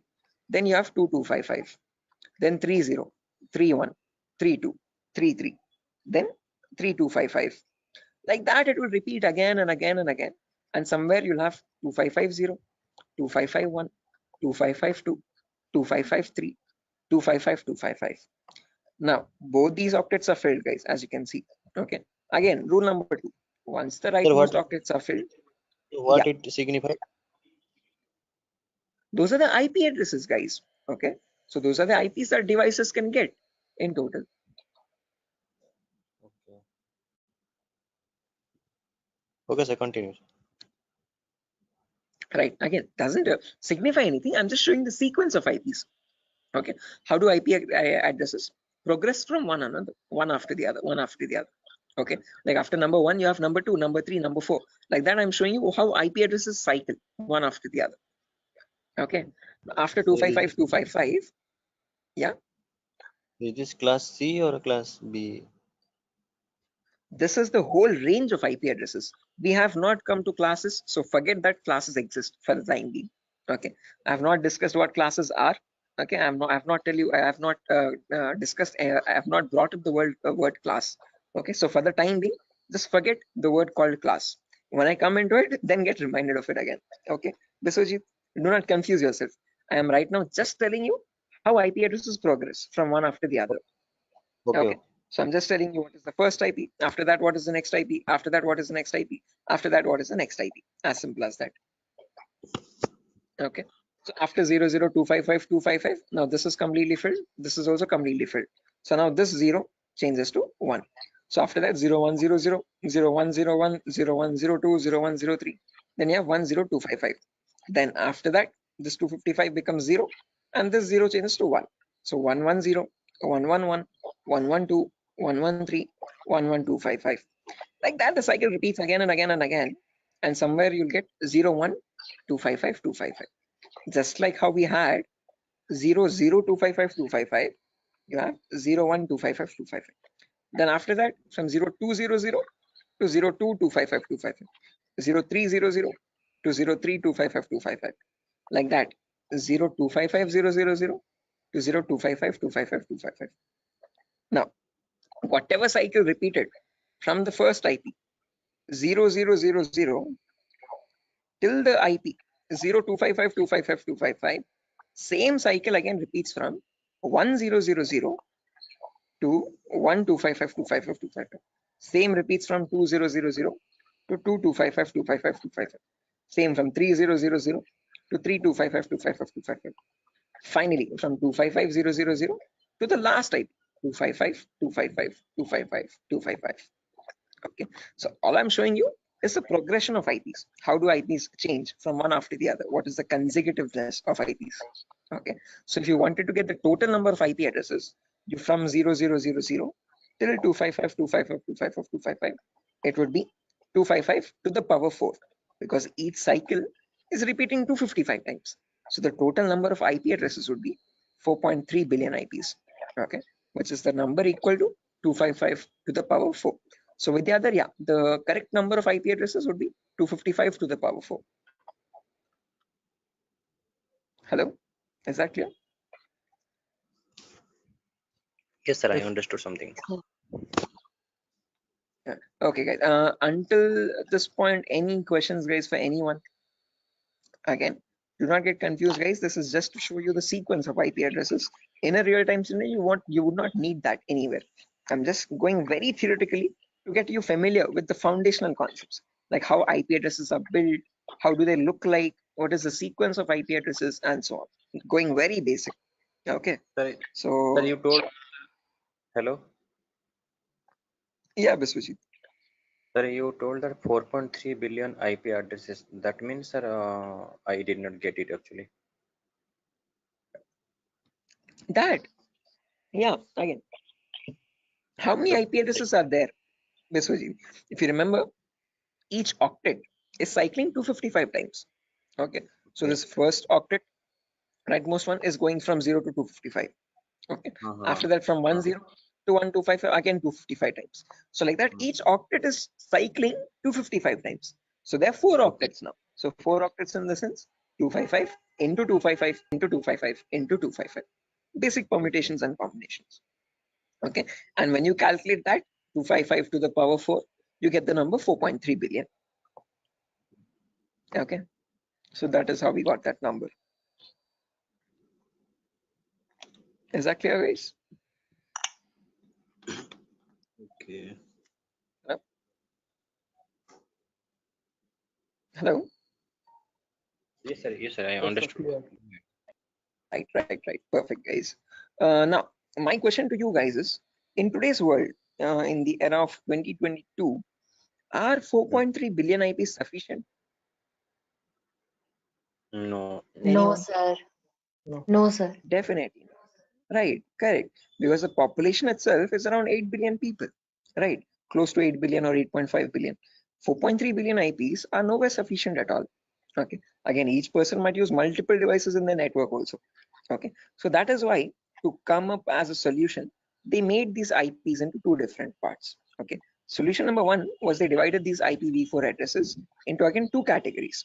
One, something is known as public IPs, and there's another category called private IPs. Okay. This categorization, okay, or division of IPv4 into public and private IPs is known as NATing, network address translation.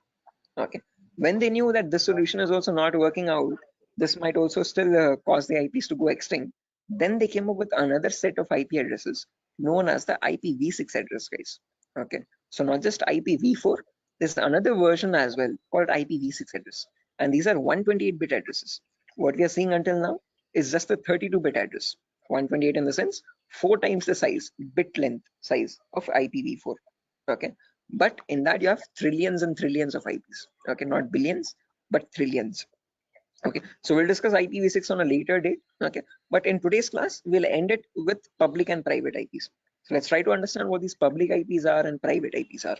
Okay, so public IPs are the IPs given to you by your internet service provider. So in our home, we might have different broadband connections. You could be using Act FiberNet or Airtel or Tata Docomo or BSNL. All these people are providing you the service of internet. Hence, they are known as ISP, internet service providers. Okay, they give you access to the internet by giving you a public IP. Okay, so to your home, you might have a router. Okay, that router might be getting a wire from the outside. Okay, that outside wire, that cable is nothing but giving you the public IP. Okay, so if you want to check your public IP, you could just go to the browser, and in the browser you could just search what is my IP. What is my IP? And from that you get an IP address over here. If I click on the first link in the browser, you can see I'm getting my FiberNet from Act Fiber Beam. My location is Pedawalter, Andhra Pradesh, Vishakhapatnam.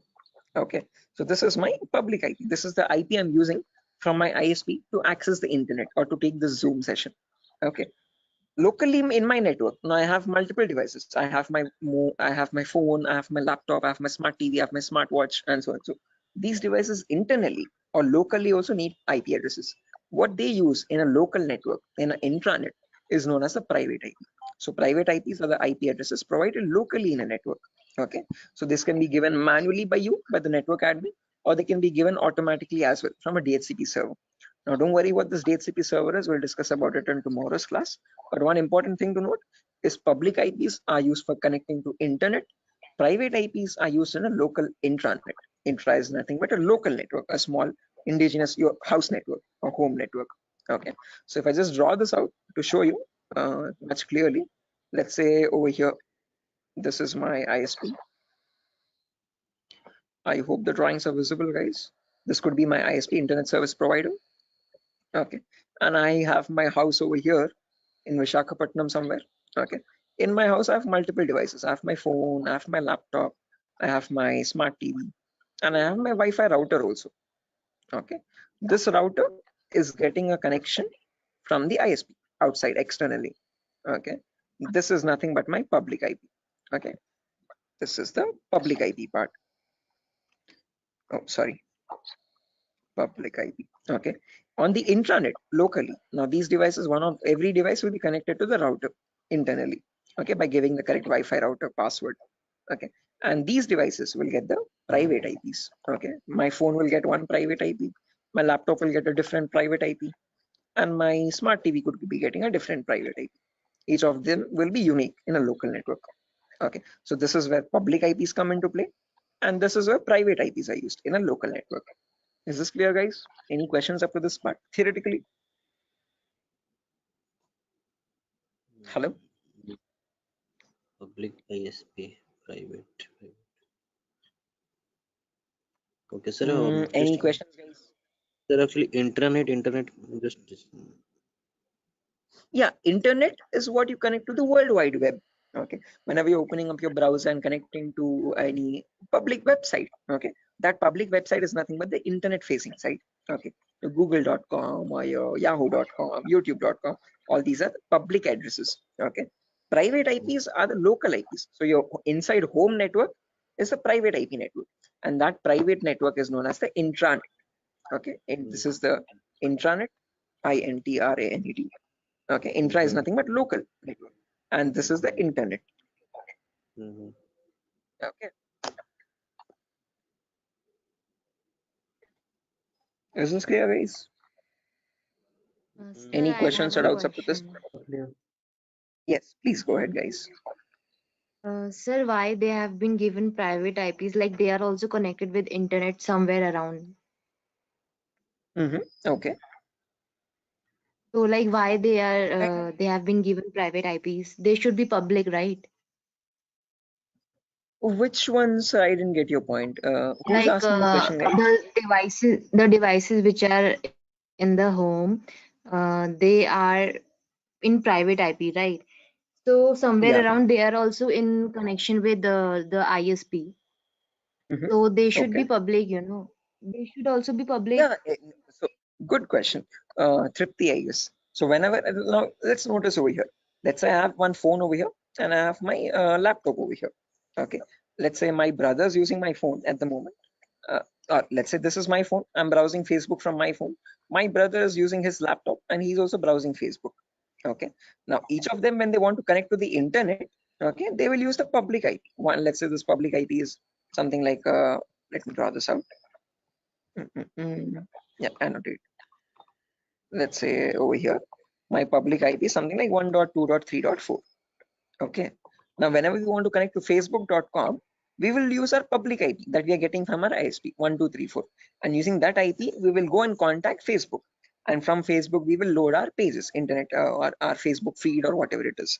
Okay, now let's say I am also browsing Facebook, my brother is also browsing Facebook from the same public IP. Now how does Facebook know how to send my data to my phone exactly, and my brother's data to his the laptop or computer he is using? Okay, up to public IP it will reach a router, but from the router, how does the router know which is the device which is holding my phone and which is the device which is holding my brother's laptop? That is where private IPs come into play. Okay, because my phone has a unique private IP where I have my account, and my brother's laptop has his own unique private IP where that system has its own private unique address again. Okay, so private IPs are used to identify a device in a local network and send the packets exactly to that device. Are you getting the point, Tripti? Yes, sir. Got it. Okay, so public IP is used to give you access to public services on the internet. Okay, but let's say in a local network, so when you're connecting to your Wi-Fi router to access facebook.com, your packet from your phone will always reach router first. From the router, so sorry for that, from the router it goes to Facebook server, public server. But when it is coming, when the response is coming back, it comes to router with the public IP.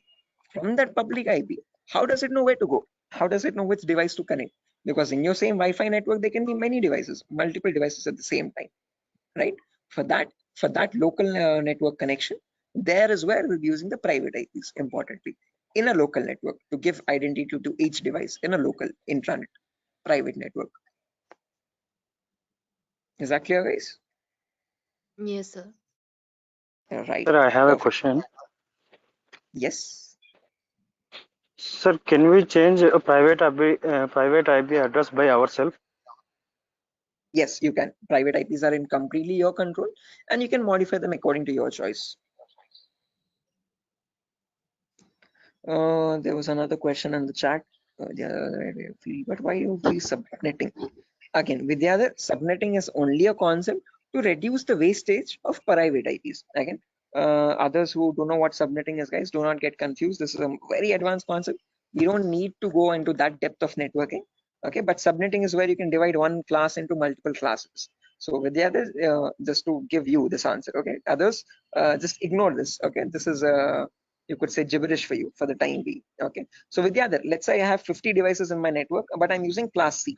Okay, so now if I have my let's say in my organization there are two departments, one is accounting and one is sales. Okay, accounting needs 50 IPs, sales needs 50 IPs. Okay, the smallest class I can use is class C address, but in class C we can connect 255 devices. So if I remove 50 IPs from that, remaining 150 how many remaining 205 IPs are going wasted over there.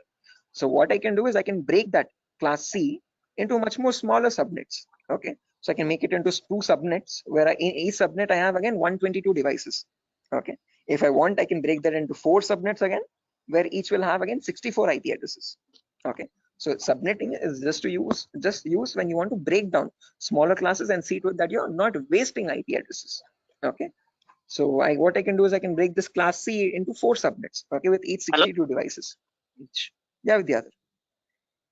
Sir, actually, I have a question that it is not correct or that we are saying that we are wasting IP addresses or anything else, because sir, we are we have many IPs. We can use it. You can, you definitely can. Okay, but just to So then not why get confused, let's say. IP addresses are wasting? Sorry. Well, let's say Sir, you have yes, 255 different networks, guys. Okay, you have 255 departments. Okay, so for each department you have allotted each network 192.168.0, 192.168.1, 192.168.2. Okay, like that, and in each network you're only using 50 IPs there. Okay, Now let's say you wanted another department, 256th department there. Okay. Now can you use any of the previous networks? Because all of them are already used up from 190 to 160, 0th network till the 255th network. Now if you want to add the 256th network with another 50 IPs or 100 IPs extra, then what will you do is my question. Okay, sir. Okay. Are you getting my point? Yes, sir. Okay, so just like that, it's not like you're spending money or anything, or no, you're not what do you say, giving any charges for the IPs that you're wasting. Okay, but just so that you have more IPs, free IPs left out, which you can allot for future services or future uses. That's what I'm talking about, not wasting IPs. Okay, I guess this is Vidyadhar only who's asking the question. Sir, Tarzan here, sir. Oh, okay, Tarzan, sure. I hope this is clear. Sir, hello. Yeah, guys. Biswajit. Sir, actually, I'm unable to get the concept of private and public, because public, you are connecting to a public server like Facebook. You all are connecting to Facebook. So Okay. and they One are second. trying to access.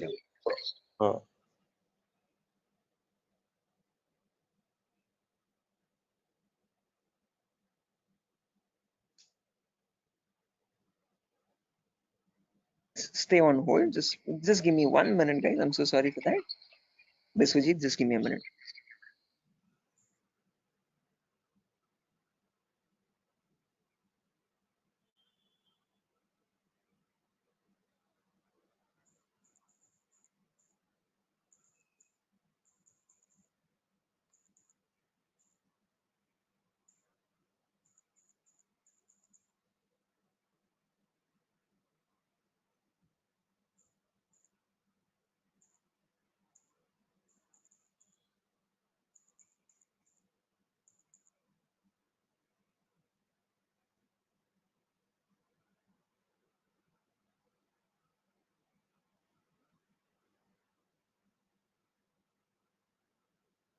Guys, can you hear me now? I'm so sorry, guys. The Vinayaka Chaturthi thing. But anyways, yeah, Biswajit, to come back to your point again, as I've mentioned, just remember one key point to note is that public IPs are used to access the internet. So when you want to connect to google.com from your laptop, okay, your laptop needs to get a public IP for that. Okay, that public IP is provided to you by your ISP, internet service provider. As simple as that. Private IPs are used for a local communication. Okay, so let's say you want to share files from your laptop to your phone, okay, or from your phone to another phone in the local. Okay, understood. So yeah, now when we come to private IPs, guys, again, I guess I was muted over there. As I've mentioned, if you have multiple devices in a local network, now if you want to share files or anything from one device to the other device, if you want to share files from your phone to your laptop, or from your laptop to another phone or so, like, okay, you don't need public IP, you just need private IPs over there. Look, I understood. So means like there is one IP that is public to all, and but for that against to public IP there is also private IP to work internally for the internally. Exactly. For internal communications, you have the private IP. Okay. For external, for connecting to a public service, there you would need a public IP. Okay. Is that clear, guys? Yes. Right. Perfect. Sure.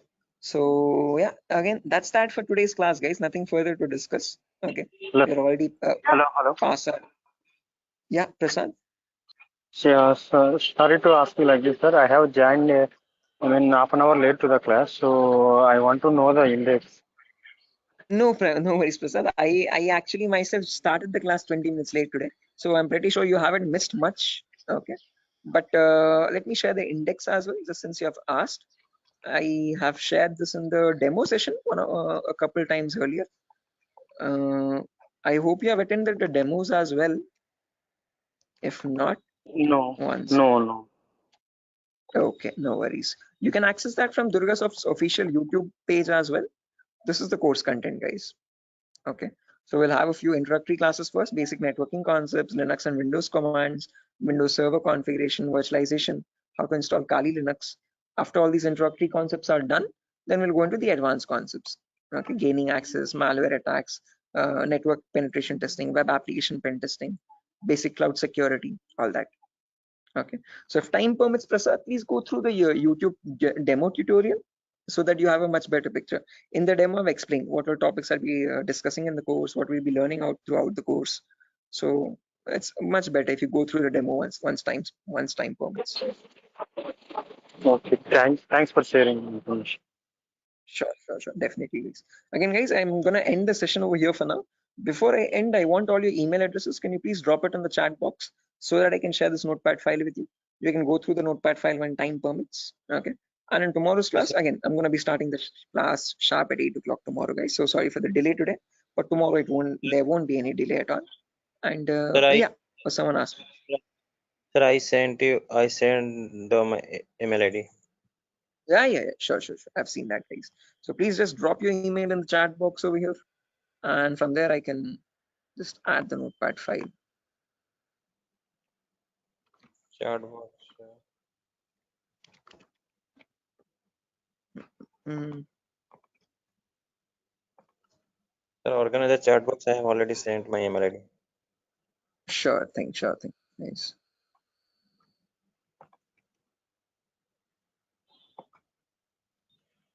Can we drop your call or can we what? Sorry. Can we drop your call or we have to wait? No. Once you have dropped your email, you can leave, guys. Not an issue. Okay. Once you've dropped your email in the chat box, you can leave. You can join back tomorrow at the same time, guys. Sir, are you gonna send that class from the starting demo session to now, or you will send from the today only? Sorry, I didn't get you.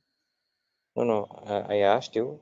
So the today classes lecture you will send by mail, or you are gonna send from the starting demo sessions?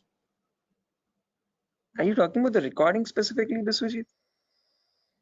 Or are you talking about just the notepad files?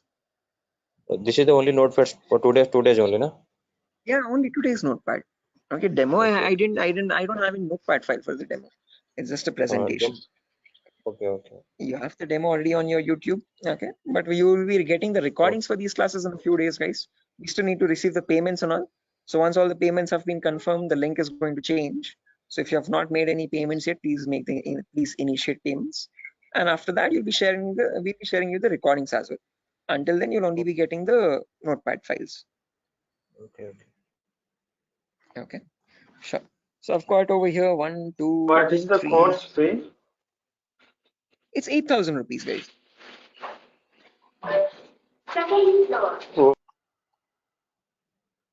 Okay. Okay, I've received 4 emails, guys, over here. Okay, sure. So yeah, that's it, guys. I'm going to send the notepad file, right? Sorry. Sir, actually, I'm not getting the chat bot. I'm sorry to ask where exactly it is. You have access this from the browser, right, Ravikiran? From the link? On the top right corner, you can see Actually, I'm accessing it from the application, so that's why I'm not getting that. I think. Okay. On the top right corner, do you see some blurred space or blank or dots or something? Top right corner or top left corner? Anywhere? Just a second. Do one thing, Ravikiran. Just spell out your email. I'll note it down. I'll write it down. Yes, Deshmukh. DESHMUKH. 1 second. Yes. DESHMUKH. RGD. R for rabbit, G for goat, and D G for goat. G, okay. G for goat. D. Okay, D. Yeah. @gmail.com. Perfect. Okay. Thank you. Okay, guys. Right. So yeah, that's that, guys. Nothing further. I've received 5 emails, and on those 5 emails, I've sent the notepad file. You can access them. And tomorrow's class will continue from where we left off. We'll discuss much more in detail about these private and public IPs. We'll discuss what these classes are, class A, B, C, D, and E. And we'll discuss what DNS and DHCP servers are. Okay. So yeah, that's it, guys. Nothing further. I'll exit the session, and I'll see you tomorrow at the same time. Okay, at 8 o'clock. Okay, sure. Bye bye, guys. Bye. Bye, guys. Thank you, sir. Thank you, guys. Bye bye. Have a good day tomorrow. I'll see you soon. Thank you, sir. Good night. Good night. Good night.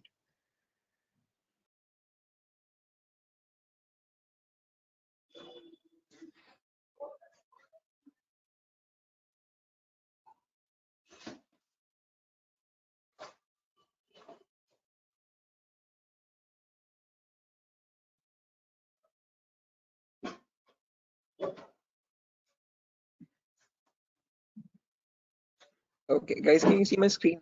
Is it visible? Yes, sir. It is visible. Yes, sir. Right, perfect. Let's do one thing. Let's just wait for 2 more minutes for the other people to join as well, and then we'll start Okay, the sir. session. Okay, sir. Okay. We're waiting.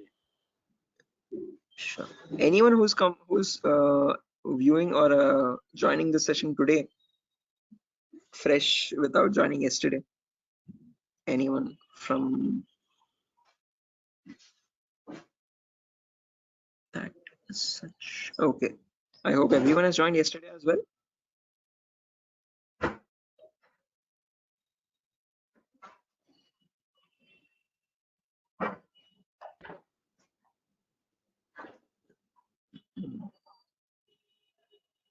Oh, Anand, this is your first class. Achha.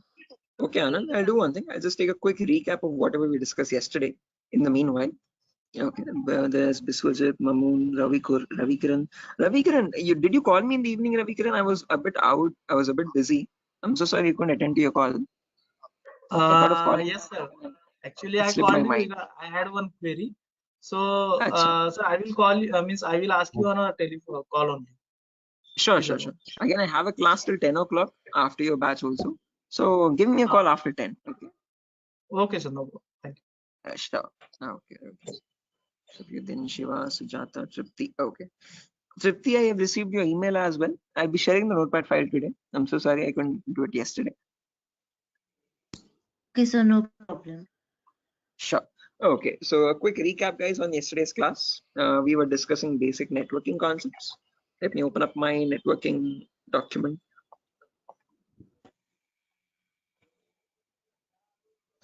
Yes. So again, we are in the first prerequisite concept, guys. We're understanding what basic networking concepts are. So Anand, what we discussed yesterday was basically IPv4 addresses. Okay. So every device has a unique identity to it, and that address is known as a IPv4 address. IP stands for Internet Protocol, and this is the 4th version of it. Okay, the ones which is successfully working even in today's world. It's a 32-bit address basically. What I mean by 32-bit is that it contains 32 zeros and ones consecutively. Okay, and then it is divided into 4 octets, each of 8 bits. Okay, so this is how the address looks like in the binary format. The binary is nothing but the language that computers understand, the 0 or 1 language. Okay, but this is not that human readable. We don't understand it that easily. What we understand is the decimal numbers from 0 to 9. Okay, so what we did or what we learned yesterday was how to convert any binary number to a decimal number. Again, quite a bit lengthy. I won't be going through that. If time permits, go through the recordings. We'll be uploading all the recordings once the payments are confirmed. Okay, so once you're joining and once you make the payment, you can access the recording for yesterday's session as well. Okay, so we have understood how to convert binary numbers to decimal numbers, and from that we got the range of IP addresses. First IP being 0000 and the last IP being 255.255.255.255. These are the IPv4 address range. Okay, and then we learned what is the consecutiveness. So what is the sequence of IP addresses? What are the 2 important rules for that? And then we have seen how many IPs are there in total, 4.3 billion IPs. So where we ended the class yesterday was we learned that these 4.3 billion IPs are divided into 2 categories, public IPs and private IPs. Okay, so this is where we worked up to, guys, in the last class. Okay, so we have to continue from here onwards in today's. So yeah, this is the new thing. Okay, so let's get started, guys, without any further ado. So if you remember yesterday, as I've mentioned, there are 2 categories, public and private. Okay, public IPs are the IPs given to you from the ISP, internet service provider. Okay, whatever ISP you have at your home, Act Fibernet or Airtel or Tata Docomo or BSNL, these all companies are known as internet service providers. They provide you or they give you the service of internet. Okay, so whenever you want to access a website, okay, which is on the internet facing side, you always need a public IP on your system. Private IPs, on the other hand, are for intranet, for local communications. Okay, so in your device, in your network, if you have your phone, your laptop, your smart TV, your smartwatch, and so and so, if each of these devices want to communicate with one another, they have to have their own unique identities. Okay, and that local unique identity is known as a private. Okay, now if you remember, I've told you that there are two categories only, but there's one more categorization. All these 4.3 billion IP are again categorized into 5 classes. Okay, why classes? I'll explain that very shortly. Okay, but just to understand, as I've mentioned, there are 5 classes. Let me draw it out and show you. Just a second, guys. Shall we write something or you? No, again, if you want a running notes, you can write side by side, guys. Okay, as I'm teaching. But if not, as I've mentioned, just like yesterday, I'll be sharing the same recording notepad file. So I've already shared the notepad file with a lot of students, whoever gave me their email addresses yesterday. If not, I'll share again. Okay. So yeah, I was telling about 5 classes, as I've mentioned. So this is how your classes are categorized. So if I take this whole big box over here, I hope the drawings are visible, guys.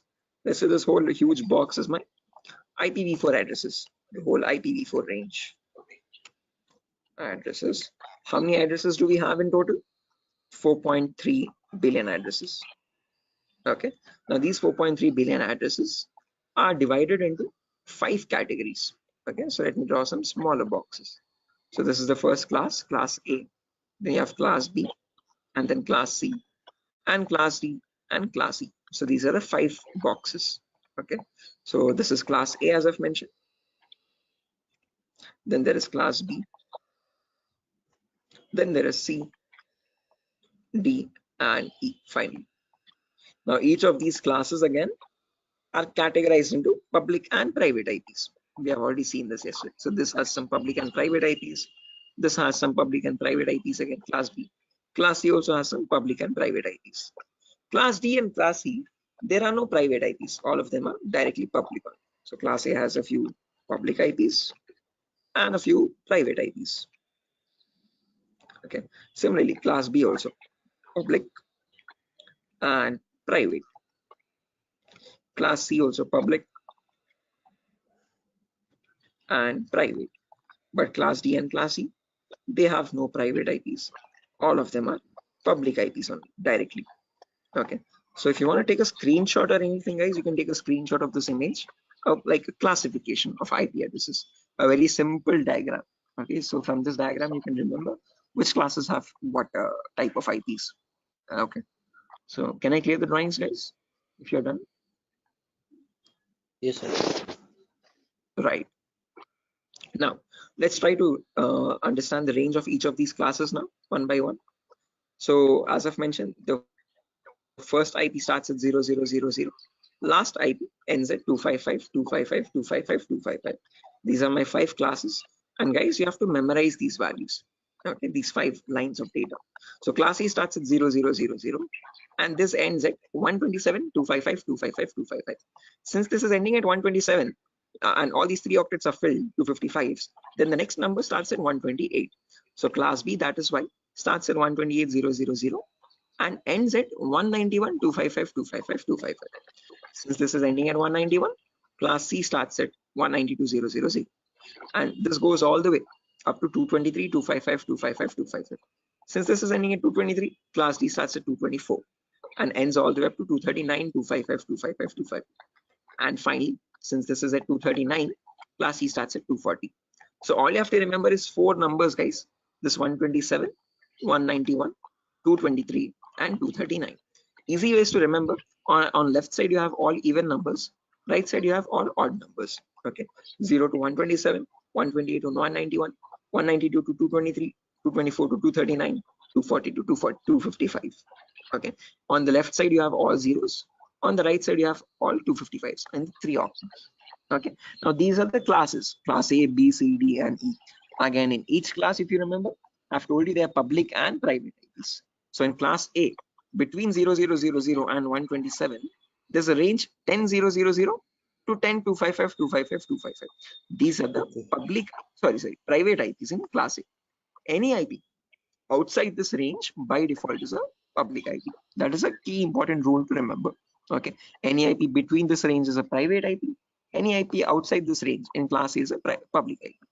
Okay. Similarly, in class B also, between 128 and 191, there's a small range, 172.16.00 to 172.31.255.255. This is the private IP range in class B. Any IP inside this is a private IP. Any IP outside this range is a public IP. Similarly, in class C also, between 192 and 223, 190 to 168.00 to 190 to 168.255.255. Any IP inside this range is a private IP. Any IP outside this is a public IP. Okay, so just to practice out these ranges, guys, I'm going to write down 10 IPs as examples, and you have to look at these numbers. Okay, you have to look at these 8 lines of data and tell me which IP is belonging to which class and whether they are public or private IP. Okay, so let me quickly write down a few IP addresses, guys, over here. Okay, one last time, just to make you understand, if we take a class A example, so between 0000 and 127.255.255.255. So this is the whole class A range, guys, as you can see, between 0000